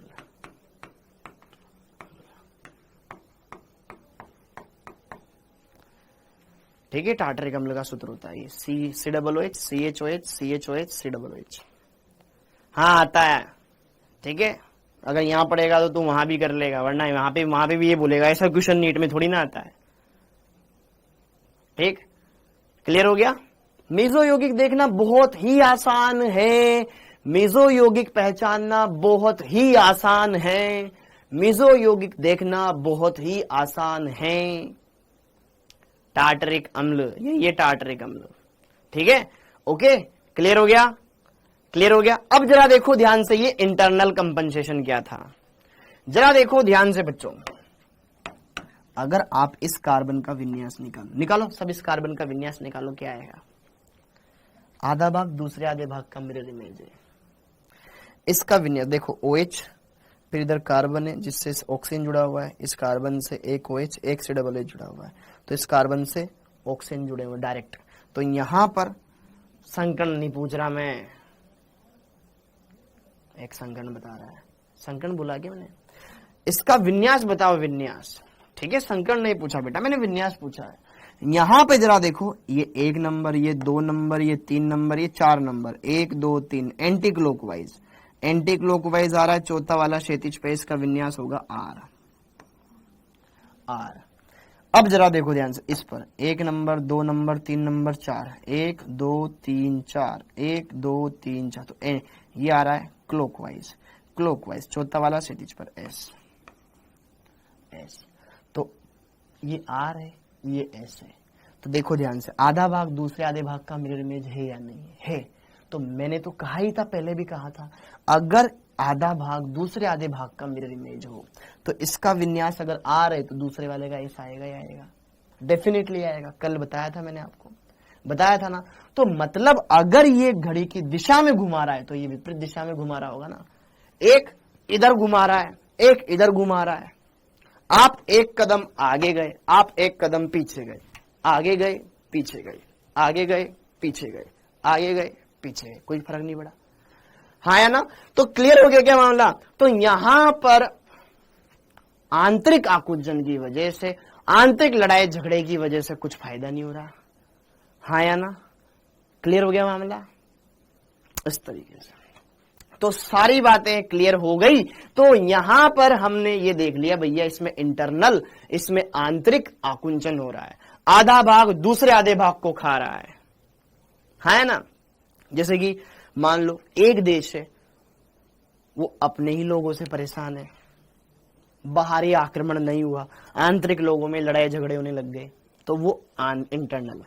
ठीक, क्लियर हो गया, ओके। तो ये प्रकाशक निष्क्रिय होगा। इसके जैसे देखो बहुत सारे उदाहरण देख सकते हो आप, बहुत सारे उदाहरण देख सकते हो, बहुत सारे उदाहरण देख सकते हो। हाँ जी, जैसे कि देखो अन्य उदाहरण, और उदाहरण देख लो, इसका भी CH3 आगे, इसका भी CH3 आगे, तो क्या इसमें भी सम्मितता है? तो ये मेसो यौगिक हो जाएगा। क्या यहां पर ये मेसो यौगिक होगा? क्या इस यौगिक को मैं मेसो यौगिक कह दूंगा? कह दूंगा, क्योंकि इसमें क्या है? सम्मितता है। अगर एक का CH3 आगे एक का पीछे हो जाए तो फिर होगी ही नहीं। ठीक है, ये प्रकाशक निष्क्रिय होगा।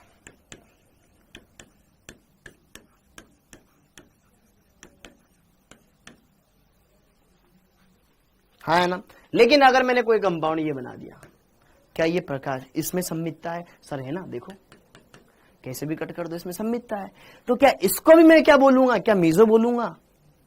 ना, इसका कोई दूसरा रूप जानते हो जो प्रकाशिक सक्रियता दर्शाता है? नहीं, तो ये मेसो नहीं होगा। मेसो होने के लिए कोई ऐसा रूप भी एग्जिस्ट करना चाहिए जो प्रकाशिक सक्रियता दर्शा सके। अगर एक का CH3 आगे एक का पीछे कर दूंगा तो उसमें कोई POS नहीं आएगा, कोई COS नहीं आएगा, वो यहां पर ये ऑप्टिकली, ठीक है, ये तो प्रकाशिक, इसमें किरेल कारण कुछ ही नहीं है, ऐसा कुछ। ठीक है, क्लियर हो गया क्या? एस सर, डेफिनेशन में तो आपने सक्रिय लिखाए थे। अरे बालिका, वह यौगिक जिसमें किसी प्रकार की संमितता न हो एवं उसका अन्य समावयवी, दूसरा समावयवी प्रकाशिक सक्रिय हो, तो इस वाले को जो बचा हुआ है उसको हम क्या बोलेंगे? मीजो बोलेंगे। क्या बोलेंगे? मीजो बोलेंगे। क्या बोलेंगे? मीजो बोलेंगे। समझ में आया क्या? ये उदाहरण समझ में आया? ठीक है, ये पहला उदाहरण, ये दूसरा उदाहरण। अब जैसे कि देखो ध्यान से तीसरा, मान लो ये एक साइक्लोप्रोपेन है, मान लो जी, मान लो ये साइक्लोप्रोपेन है। इस साइक्लोप्रोपेन में यहाँ पे एक CH3 लगा हुआ है, एक CH3 यहाँ लगा हुआ है। हाँ जी, अब जरा देखो ध्यान से,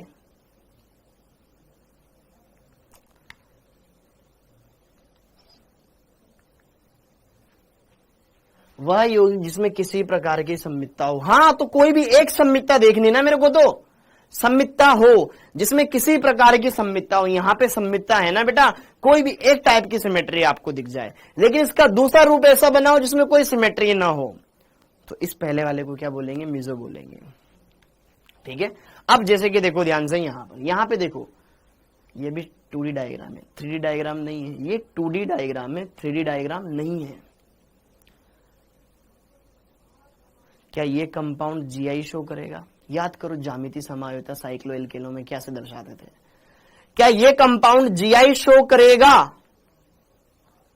क्या यह कंपाउंड ज्यामिति समायोजिता दर्शाएगा? पुरानी बातें याद करो। अरे ठीक है, बाय मिस्टेक अगर मुंह से मेरे न निकल गया हो तो न नहीं, संमितता हो। ठीक है, जो मैंने लिखवाया वो सही। क्या ये कंपाउंड GI शो करेगा? क्यों नहीं करेगा? क्या साइक्लो एल्केन में कम से कम 2 कार्बन ऐसे नहीं है कि जिन पे अलग अलग समूह जुड़े हुए हैं?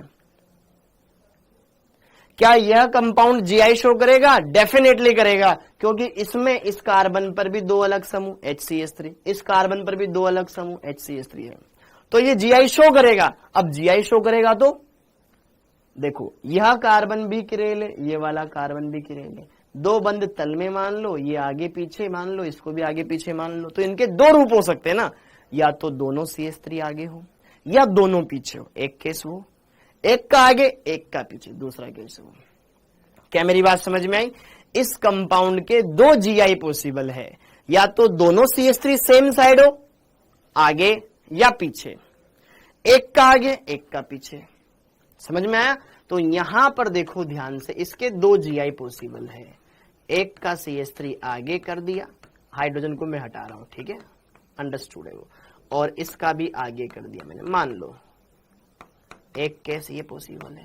और दूसरा वाला क्या पॉसिबल है बेटा? ध्यान से सुनना सर, इसका CH3 आगे हो सकता है और इसका पीछे हो सकता है। 2 रूप है ना, दोनों CH3 सेम साइड, सिस। याद करो, कोऑर्डिनेशन में पढ़ा था, अपोजिट है ट्रांस। अब यहां पे जरा देखो ध्यान से, अब यहां पे जरा देखो, इस कंपाउंड के 2 ज्योमेट्रिकल बन रहे हैं। अब इसमें देखो किसमें संमितता है और किसमें नहीं है। सर अगर मैं इसको काटूंगा तो इसमें POS आ जाएगा, इसमें तो POS ही नहीं है, इसे काटूंगा कहां आएगा? इधर वाला आगे उसका पीछे है। क्या मेरी बात समझ में आई क्या? क्या इसमें सिस वाला रूप ऐसा है जो सम्मित है? क्या यह सम्मित है और यह असम्मित है? तो यह कैसा है? प्रकाशिक सक्रिय। ये कैसा है? प्रकाशिक निष्क्रिय। ये है प्रकाशिक निष्क्रिय।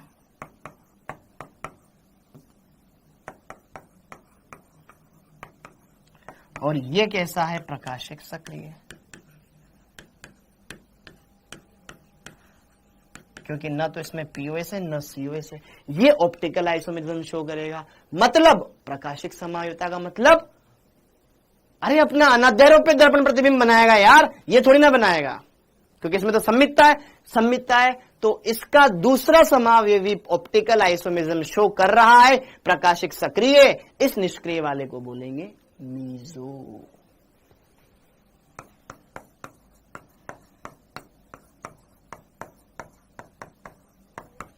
क्या मेरी बात समझ में आई? बेटा दिव्या जी पुराने कॉन्सेप्ट ढंग से पढ़ो, सब समझ में आएगा, वरना उड़ेगा ही उड़ेगा। ऐसे ये आपका दिमाग है, ऐसे उड़ जाएगा सब कुछ।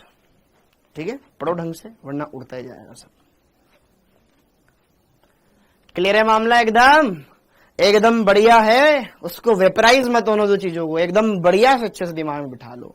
मैंने इस कंपाउंड के दो रूप बताए, ऐसा और ऐसा। तुम्हें बताना था कौन सा मीजो है। इस कंपाउंड के मैंने दो रूप बनाए, ऐसा और ऐसा। दो कंपाउंड मैंने बनाए इसके। अब आपसे मैंने पूछा कौन मीजो होगा, ये वाला मीजो होगा कि ये वाला? अरे बालकों, इसमें सम्मितता है ना, तो ये मीजो होगा। इसमें तो सम्मितता है ही नहीं, ये प्रकाशिक सक्रिय होगा। समझ में आया कि नहीं आया कि उड़ गया? अभी जैसे उड़ा था। पेपर में क्वेश्चन कैसे आएंगे, पूछेंगे तुमसे ये कौन सा मीजो कंपाउंड है। क्लियर है मामला? अरे हो गया, ठीक है। तो एक क्वेश्चन लिखो, निम्न में से, ऐसे आएगा, निम्न में से मीजो यौगिक होगा, किसका मीजो पॉसिबल हो सकता है? ठीक है,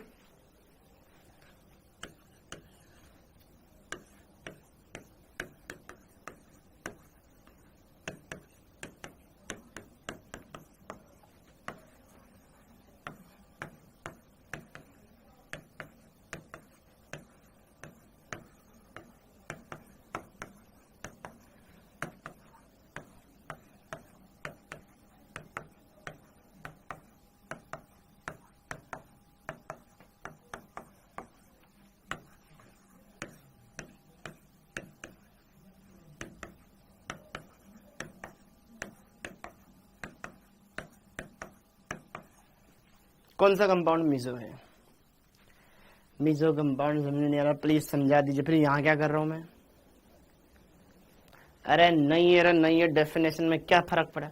देखो ऐसा कौन सा कंपाउंड है जो सम्मित है, वही मीजो है। तुम्हें बस ये देखना है कौन सा कंपाउंड है जो सिमेट्रिकल है, वही मीजो है, क्योंकि वही प्रकाशिक निष्क्रिय होगा। देखो क्या है इसमें, चार कंपाउंड तुम्हें दे रखे, चार में से एक देखो कि जो सम्मित है वही मीजो है, उसी का नाम मीजो है। क्या दिक्कत है इसमें, क्या है इसमें? कंफ्यूज हो रहा हूं। इसमें न तो पीओएस है न सीओएस है। देखो ध्यान से, आधा भाग दूसरे आधे भाग का जैसा है मेरे भाई, तो यहां पर क्या ये डी कंपाउंड ही मीजो होगा, बाकी मीजो यौगिक नहीं है। समझ में आया? क्लियर हो गया? अब देखो तुम्हारे आंसर खुद डी चिल्ला चिल्ला के बोल रहे, मतलब समझ में आ रहा है कि यार हमें देखना है कि कैसा आधा भाग आधे भाग जैसा होना चाहिए। काम खत्म, मीजो बनाएगा वो, तो ये मीजो बनाएगा। समझ में आया क्या? समझ में आया क्या? सीबी तो हो गया। अबे नालायक, ऊपर CH3 है, ऊपर COOH, नीचे H है, CH3 है। COOH का फोटो CH3 बनेगा क्या? नहीं बनेगा ना। तुम अपने आप को सलमान खान मानते हो, लेकिन कांच में तुम ही दिखोगे ना। ठीक है, क्लियर हो गया? COOH होता तो COOH दिखता, CH3 है तो CH3 दिखेगा। ठीक है, क्लियर?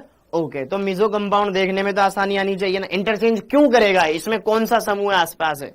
इस कार्बन पे क्या COOH लगा हुआ है क्या इसके जैसा? नहीं लगा हुआ है। ठीक है, ओके। आपने परिभाषा में सक्रिय क्यों लिखाया? अरे यार कैसे बालक हो यार। वह यौगिक जिसमें किसी भी प्रकार की सम्मितता हो, जिस यौगिक में सम्मितता हो एवं उसका अन्य समावयवी प्रकाशिक सक्रिय हो, वो नहीं, उसके दूसरा, उसी का कोई दूसरा समावयवी जो प्रकाशिक सक्रिय है, तो उस पहले वाले को क्या बोलते हैं? मीजो यौगिक बोलते हैं। मीजो यौगिक प्रकाशिक निष्क्रिय होता है। चिल्ला चिल्ला के बोल रहा हूं, तब भी समझ में नहीं आ रहा है कि आपने परिभाषा में ये लिखाया था ना। क्लियर हो गया मामला? तो ये है, समझ में आया? ओके, तो मीजो यौगिक खत्म हो गया। अब इसके बाद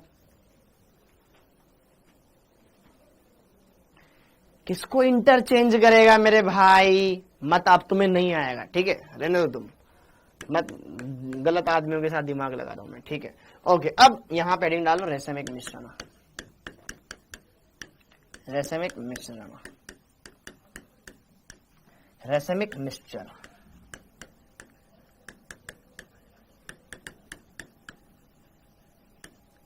ठीक है, बोर्ड का पढ़ो मस्त रहो। रेसेमिक मिश्रण, हाँ जी, रेसेमिक मिश्रण, रेसेमिक मिश्रण। अब रेसेमिक मिश्रण ये भी मिश्रण ही है। मिश्रण मतलब कुछ ना कुछ तो एक से ज्यादा तो होंगे ही सही। रेसेमिक मिश्रण, हाँ ठीक है दीक्षा जी, वेरी गुड। तो जरा देखो ध्यान से, यहां पर रेसेमिक मिश्रण, किसी भी सिमेट्रिक कंपाउंड को मीजो नहीं बोलेंगे। कब बोलेंगे? जब उसका दूसरा समावेशी प्रकाशिक समावेता दर्शाता हो, ऑप्टिकली आइसोमर हो, ऑप्टिकल एक्टिव हो। तो अब जरा देखो रेसेमिक मिश्रण, ये यौगिक है, ये उसका दर्पण प्रतिबिंब है, ये एक यौगिक है, ये उसका दर्पण प्रतिबिंब है, दोनों एक ही मिश्रण में उपस्थित हो। यौगिक और उसके दर्पण प्रतिबिंब का सममोलर मिश्रण, इसमें जो यौगिक है और उसका दर्पण प्रतिबिंब भी है समान मात्रा में, सममोलर मिश्रण, तो ऐसा मिश्रण कहलाता है ऑप्टिकल, ऐसा मिश्रण कहलाता है रेसेमिक मिश्रण। यह भी प्रकाशिक सक्रिय है, यह भी प्रकाश, दोनों एक दूसरे के इमेज है, ये वाला इस वाले का इमेज है, दोनों एक ही मिश्रण में उपस्थित हो। यौगिक और उसके दर्पण प्रतिबिंब का सममोलर मिश्रण क्या कहलाता है? अबे ये पीने का पानी नहीं है, ये बेटा दूसरा है, ठीक है, ये साफ कांच साफ करने का है बेटा, ठीक, ओके। तो वो क्या कहलाता है?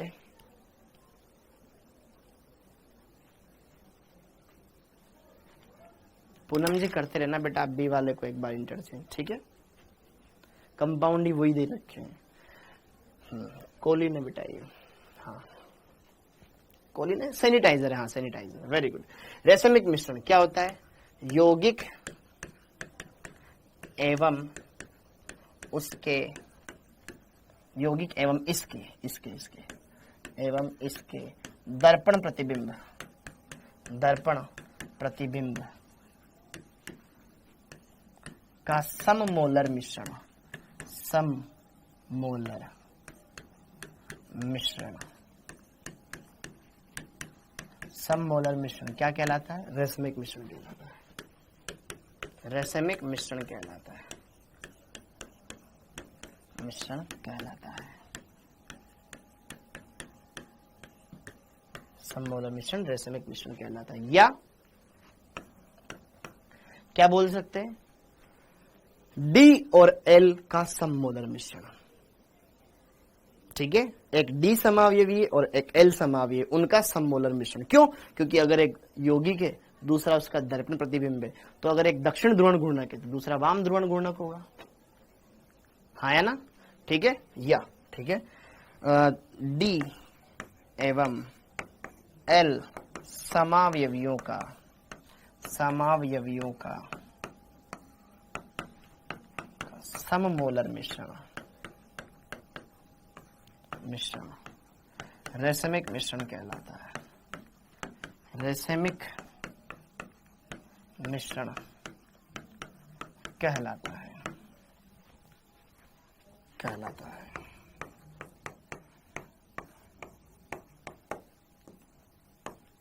ठीक है, इसमें लिख लो रेसेमिक मिश्रण, रेसेमिक मिश्रण बाह्य, अच्छा हाँ सुनो सुनो सुनो, याद आया याद आया याद आया, यहां पे बेटा ये आकुंचन की जगह लिख लो आप प्रतिकार, ठीक है, आंतरिक प्रतिकार, इसको लिख लेना आंतरिक प्रतिकार, ठीक है, आंतरिक प्रतिकार, और यहां लिखेंगे अपन बाह्य प्रतिकार। रेसेमिक मिश्रण बाह्य प्रतिकार, मैंने कहीं तो पढ़ा था यार, क्या शब्द था? बाह्य प्रतिकार, एक्सटर्नल कंपनसेशन, बाहरी दखल, एक्सटर्नल कंपनसेशन, बाह्य प्रतिकार के कारण प्रकाशिक निष्क्रिय होता है, प्रकाशिक निष्क्रिय होता है, प्रकाशिक निष्क्रिय होता है।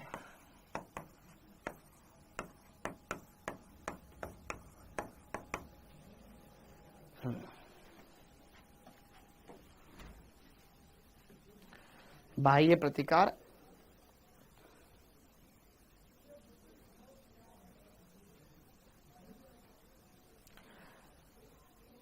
ऑप्टिकली इनएक्टिव होता है। पहले परिभाषा लिख लो, पहले जितना मैंने जो बोला उतना लिख लो, ठीक है। इंटरनल कंपनसेशन, आंतरिक दखलंदाजी हो जाए, नहीं एक तो इधर एक इधर, ठीक है, वो तो इंटरनल कंपन। एक होता आउटर एक्सटर्नल कंपनसेशन, ठीक है। एक कंपाउंड, एक पूरा कंपाउंड समतल ध्रुवित प्रकाश के तल को इस दिशा में घुमा रहा है, और उसी विलयन में दूसरा ऐसा है जो अपोजिट घुमा रहा है, तो कहीं नहीं घूमेगा, तो ऐसा मिश्रण क्या होगा, प्रकाशिक निष्क्रिय होगा, हाँ या ना। अब मान लो इस मिश्रण में दो तरह के कंपाउंड है, एक घड़ी की दिशा में घुमाने वाला, एक विपरीत दिशा में, तो टोटल चेंज किधर जाएगा, इधर जाएगा, किधर जाएगा, किधर भी नहीं जाएगा। तो समतल ध्रुवित प्रकाश के तल को इस मिश्रण ने किधर भी नहीं घुमाया, तो ये प्रकाशिक निष्क्रिय होगा, हाँ या ना, क्लियर। तो अब यहां पे जैसे कि देखो उदाहरण, यौगिक और उसका दर्पण प्रतिबिंब का सममोलर मिश्रण, यौगिक और उसके दर्पण प्रतिबिंब का सममोलर मिश्रण, तो जो हम प्रतिबिंब समावेशी पढ़ रहे थे ना, अगर वो एक ही मिश्रण में हो तो वो रैसमिक मिश्रण है। जैसे कि यहाँ COOH है, यहाँ OH है, इधर H है, यहाँ पर CH3 है, और यहाँ पर इसका ये मिरर इमेज, ठीक है, ये CH3, ये OH और यह H, तो ये दोनों जो पहले D और L थे प्रतिबिंब समावयवी थे, अगर ये एक ही मिश्रण में है तो इसी को क्या बोलते थे, रैसमिक मिश्रण बोलते थे, रैसमिक मिश्रण बोलते थे, ठीक है। मान लो एक अगर स्मॉल d और प्लस वाला है, दूसरा क्या है स्मॉल l और माइनस वाला होगा। अगर एक घड़ी की दिशा में घुमा रहा होगा तो दूसरा अपोजिट दिशा में घुमा रहा होगा, तो एक दूसरे को कैंसिल कर देंगे, ठीक है, तो रैसमिक मिश्रण कहलाएगा। यौगिक और उसके दर्पण प्रतिबिंब का सममोलर मिश्रण, रैसमिक मिश्रण, समझ में आया। अब भी उड़ रहा है क्या, क्लियर है मामला, समझ में आया। यौगिक और उसका सममोलर मिश्रण रैसमिक मिश्रण कहलाता है, ओके, क्लियर हुआ मामला। तो रैसमिक मिश्रण समझ में आया, यौगिक और उसका सममोलर मिश्रण।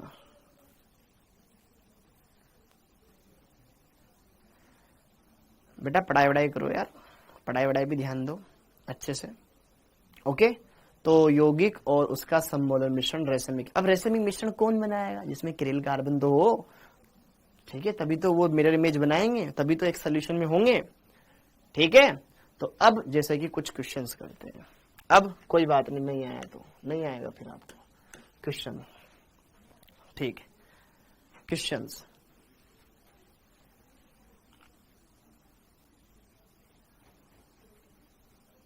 C4H10 के कुल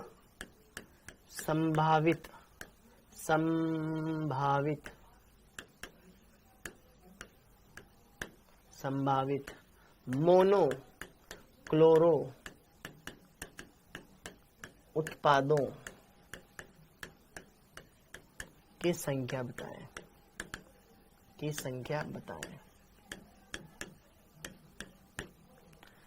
C4H10 के टोटल कितने, टोटल में सब आ गया, संरचनात्मक भी आ गया और त्रिविम भी आ गया, ठीक है। Option number 1 3, option number B 4, option number C 5, option number D 6। C4H10, पहली बात तो C4H10 किसका सूत्र होता है, ब्यूटेन का होता है। तो ब्यूटेन के आपको मोनोक्लोरो रूप बनाने हैं, कितने बना सकते हो, अगर संरचनात्मक होता डायट कर देते, त्रिविम भी देखने तो हमें संरचनाएं बनानी पड़ेगी, हाँ जी, कितने बनेंगे,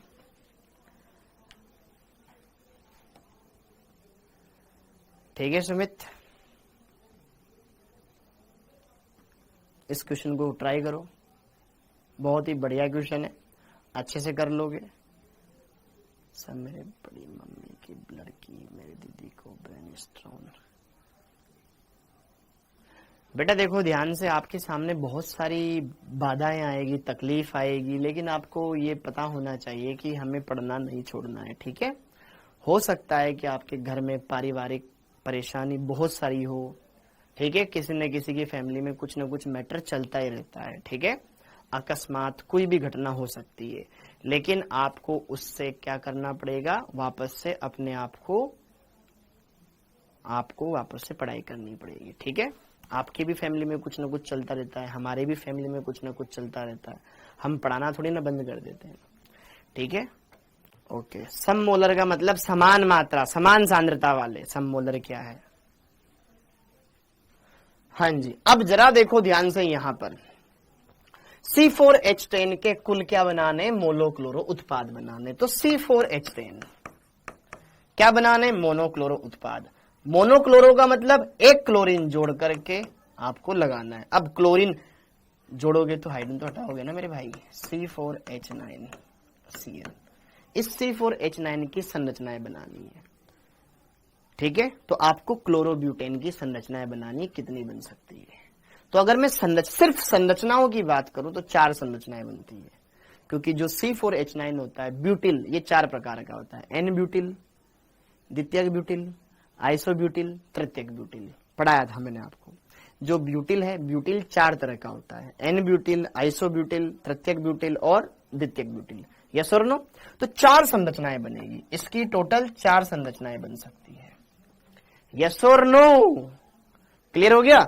तो यहां पर 1 2 3 4, इसके मैं इस लास्ट कार्बन से ही हाइड्रोजन हटा दूं तो ये बन जाएगा 1 क्लोरोब्यूटेन।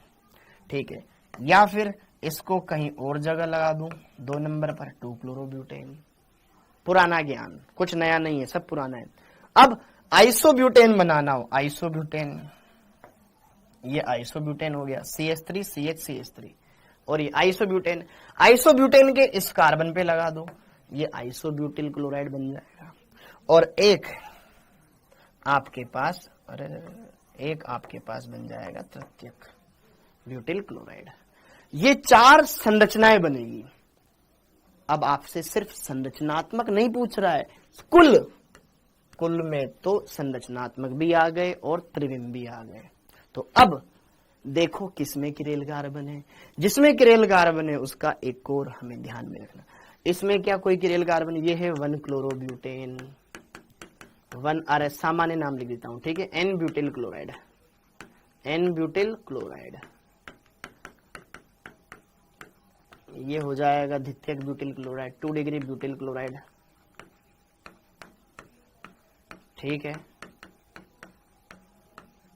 ये हो जाएगा आपके पास आइसो समूह CH3 CH CH3, iso butyl chloride, iso butyl chloride. Clear है बच्चों? देखो पढ़ना तो पड़ेगा, पढ़ने बिना ठीक है कुछ भी नहीं हो पाएगा। ये CH3 CH3 CH3 तृतीयक ब्यूटिल। ठीक है, ये है 3 डिग्री ब्यूटिल क्लोराइड। अब आप मुझे यहां पर ये बताओ, कौन से चैप्टर का क्वेश्चन हो गया ये? हेलो एल्केन का। अब उसमें ये घुस गया। ठीक है, तो अब यहां पर केवल संरचनात्मक पूछता तो 4 आंसर बताता। आप मुझे बताओ किसी में किरेल कार्बन है क्या? अगर किरेल कार्बन है, एक किरेल कार्बन है, तो वो तो 100% प्रकाशिक सक्रिय होगा, अपना दर्पण प्रतिबिंब बनाएगा। इसमें कोई भी कार्बन किरेल नहीं है। यहां पे CH3 लिखा हुआ है, यहां पे जरा देखो ध्यान से, एक तरफ CH3, एक तरफ CH2, एक तरफ Cl और एक H। क्या ये कार्बन किरेल है?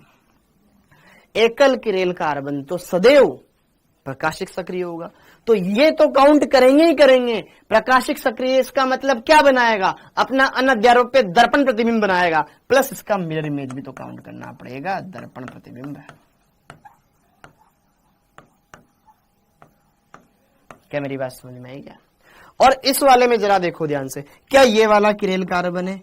ऊपर भी CH3 इधर भी CH3 नहीं है, 2 समूह समान हो गए। यहाँ पे CH2 लिखा हुआ है, नहीं होगा। ये वाला किरेल है क्या? इधर भी CH3 इधर भी CH3 इधर भी CH3 नहीं है, इसमें किरेल कार्बन नहीं है। नियो की संरचना 4 कार्बन से थोड़ी ना बनती है भाई पढ़ लो, हकीकत मानो, पढ़ लो, मौका बार बार नहीं आता है। ठीक है, पढ़ लो प्लीज, पढ़ लो, अच्छे से पढ़ाई करो। बायोलॉजी मत पढ़ो, केमिस्ट्री पढ़ लो, फिजिक्स भी पढ़ लो, सिलेक्शन तभी होगा बेटा।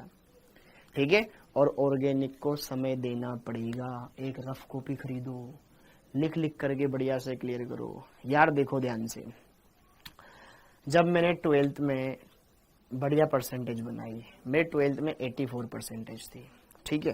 केमिस्ट्री में 95 नंबर आए थे, इंग्लिश में 90 नंबर आए थे, फिजिक्स में मेरे आए थे लगभग 90 के आसपास, और मैथ्स में आए थे मेरे 92 के आसपास, 92-91 के आसपास। तो बहुत अच्छी परसेंटेज बनी थी। स्कूल में टॉप किया था, आखिर मैंने कोचिंग में टॉप किया था, स्कूल में टॉप किया था उस साल। लेकिन जब मैंने अगले साल जेईई एडवांस की तैयारी करना स्टार्ट किया, तो बेटा देखो ध्यान से, जेईई एडवांस की प्रिपरेशन करी। बोलने में तो यही है कि 11-12 का सिलेबस आता है, हम आपको भी यही बोलते हैं कि नीट में 11-12 का ही सिलेबस आता है, वहां पे भी यही आता है। लेकिन जब हम पढ़ने गए, कोचिंग में हमने ड्रॉप लिया, ड्रॉप लेकर के कोचिंग की प्रिपरेशन करने लगे, एकदम अलग ही माहौल था। अलग माहौल, सर क्या पढ़ा रहे समझ ही नहीं आ रहा है। क्यों? क्योंकि हमने ऐसा पहले पढ़ा ही नहीं है। ओके। और दूसरी बात ये, सर ने कल पढ़ाया उसको अगले दिन रिवाइज करके जाना, और भूल जाए तो अब यार एक क्लास में 250, 350, 400, 500 बच्चे बैठते हैं, तो उन इतने सारे बच्चों की क्लास में सर से वापस डाउट पूछना शर्म आती है। आती है ना शर्म? आपको भी आती होगी, ठीक है। मैं भी आपकी एज का था तो मुझे भी आती थी। यार कौन क्या पूछेगा, छोटे से डाउट के लिए कौन सर को परेशान करेगा, या सर जैसे क्लास से छूट के निकलते हैं तो बहुत सारे बच्चे उनके आसपास चले जाते, तो नहीं पूछ पाओगे। अब आपके पास ये सारी फैसिलिटी है। क्या फैसिलिटी है? तुम्हें डाउट की कोई जरूरत ही नहीं है। तुम्हें ये जो वीडियो है आज भी ऐसी मिलेगी, कल भी ऐसे ही मिलेगी, जब तक तुम्हारे कोर्स की वैलिडिटी है तब तक ये वीडियो ऐसी की ऐसी तुम्हें देखने को मिलेगी, एकदम जैसे लाइव देख रहे हो। तो इन चीजों का फायदा उठाओ। अगर ये चीजें शायद पहले होती तो क्या पता पहले भी ज्यादा बच्चे सेलेक्ट होते अच्छे से, जिनको मान लो किसी की तबीयत खराब हो गई, अब उतने दिन तो वो क्लास जा ही नहीं पाया, उतने दिन जा नहीं पाया तो उतने दिन का तो काम बड़ा ही बढ़ाना उसका, और वो लेक्चर वो दोबारा भी नहीं देख सकता। इसमें तो तुम्हारे फायदा है कि तुम उसको घर बैठे दोबारा देख सकते हो। तो इन चीजों का फायदा उठाओ, इसको ऐसे नहीं कि पढ़ा है ना देख लेंगे। तो बेटा ये चीजें फिर आपको प्रॉब्लम देगी ही देगी, देगी ही देगी, देगी ही देगी। इसलिए बोल रहा हूं कि इन चीजों को बढ़िया से अच्छे से कंप्लीट करो। कोई लेक्चर समझ में नहीं आता है, दोबारा देखो ना उसको, 3 बार देखो तब तो आएगा। इतने भी दिमाग से पैदल नहीं हो तुम कि तुम्हें समझ नहीं आए। अगर तब भी समझ में नहीं आ रहा है तो क्या पता उसके पहले वाला टॉपिक तुमने ढंग से नहीं पढ़ा, उसको देखो। पढ़ना तो पड़ेगा, नहीं पढ़ोगे नहीं होगा सिलेक्शन, सीधी बात है। नहीं बनोगे डॉक्टर, फिर करते रहना मार के गवर्नमेंट एग्जाम की तैयारी, वो भी तुमसे नहीं निकलेगा, क्योंकि तुम अभी नहीं पढ़ पा रहे हो, फिर बाद में क्या पढ़ोगे? ठीक है, बाद में जिम्मेदारियां बढ़ेगी टाइम के साथ साथ। ठीक है, अभी तो तुम्हारे ऊपर कोई भी जिम्मेदारी नहीं है, घर का काम करने के बोल दो जिसमें मुंह फुला लेते हो, लेकिन आगे चल करके तो आपको बहुत सारे काम करने ही पड़ेंगे न चाहते हुए भी। ठीक है, तो आपको अभी बढ़िया मौका है पढ़ाई करने का बेटा। अभी आपके ऊपर कोई एक्स्ट्रा बर्डन नहीं है, घर वाले भी आपको डिस्टर्ब नहीं करते होंगे। तो मैं आपसे यही कहता हूं, यही मौका है, इसी मौके में फायदा उठाओ, क्योंकि अगले साल फिर नए बच्चे तैयार होंगे नीट की तैयारी के लिए। कुछ का सिलेक्शन हो जाएंगे, लेकिन जो बचे हुए हैं वो वापस से अगला अटेम्प्ट देंगे, तो आपके लिए और ज्यादा कंपटीशन बढ़ेगा। हर साल कंपटीशन बढ़ता जाएगा। ठीक है, तो जब तक इसका बढ़िया से आपके पास मौका है, इसको सही तरीके से यूटिलाइज करो, पढ़ो पढ़ो पढ़ो, ये मौका दोबारा नहीं मिलेगा। ठीक है, ओके, इस बात का ध्यान रखें। तो यहां पर हमारे पास टोटल जो संरचनाएं बनेगी, 1 2 3 4 संरचनाएं बनी। तो 4 अगर संरचनात्मक पूछता तो मैं 4 लगा देता, मेरे से पूछे कुल, तो कुल के लिए तो मैं यहां पर 5 पे क्लिक करूंगा ना भैया। 1 2 3 4 5, टोटल 5 कंपाउंड है यहां पर, टोटल 5 कंपाउंड है। तो हाँ, मैं ये बोल रहा था, वो कसक मेरे को आज भी होती है कि यार काश मेरा जेईई एडवांस में सिलेक्शन हो जाता है ना, तो एक आईआईटी में होता, मैं आईआईटी का टैग लगा होता है, अच्छा लगता है। ठीक, ओके, तो वही वाली बात है, पर नहीं कर सकते अब। ओके, हाँ, अब यहां पर और बातें, हाँ जी, तो यहां पर और आपसे अब इस क्वेश्चन में ये पूछ ले, एक ही बार ड्रॉप लिया था, और भी तो काम है, बार बार ड्रॉप क्यों लूंगा भाई? हाँ जी, ठीक, उतनी अवेयरनेस भी नहीं थी। हाँ जी, और जरा देखो ध्यान से दूसरी बात, अगर आपसे इसमें पूछे कितने रेशमिक मिश्रण बनेंगे, बता सकते हो? तो इसका आंसर तो हो गया 5। अब इसी क्वेश्चन के अंदर, हाँ जी, कुल संरचनाएं, संरचनाएं कितनी बनेगी? संरचनात्मक, यार ऐसा, कुल संरचनाएं कितनी बनेगी? 4 बनेगी। टोटल तो 4 ही बनी ना भाई, एक तो वो हमने उसको स्टीरियो में देखा तब, ठीक है। हाँ जी, त्रिविम समावयवी कितने? त्रिविम समावयवी कितने? त्रिविम समावयवी कितने बनेंगे? त्रिविम समावयवी कितने बनेंगे? ये लास्ट क्वेश्चन है, त्रिविम समावयवी कितने बनेंगे? त्रिविम समावयवी, ठीक है। इसमें से अगर हम देखें तो ये कंपाउंड त्रिविम समावयवता दर्शा रहा है, तो ये और ये यौगिक दोनों एक दूसरे के ऑप्टिकल आइसोमर है ना, ऑप्टिकल आइसोमर है, स्टीरियो आइसोमर है, तो बेटा त्रिविम समावयवी होंगे 2, ठीक है, 2। अच्छा, आपसे पूछ ले प्रतिबिंब समावयवी कितने बनेंगे? प्रतिबिंब समावयवी, प्रतिबिंब समावयवी का युग्म कितना बनेगा? Pair of enantiomers, pair of enantiomers कितने जोड़े बनेंगे? 1 जोड़ा बनेगा, ठीक है। रेशमिक मिश्रण कितने बनेंगे? रेशमिक मिश्रण कितने बनेंगे? 1 ही बनेगा, यौगिक और उसका दर्पण प्रतिबिंब, ठीक है। तो यहां पर इस तरीके से आप इनको कंप्लीट कर सकते हो, तो आराम से देख सकते हो, सारी बातें देख सकते हो, अच्छे से क्लियर कर सकते हो, ठीक है।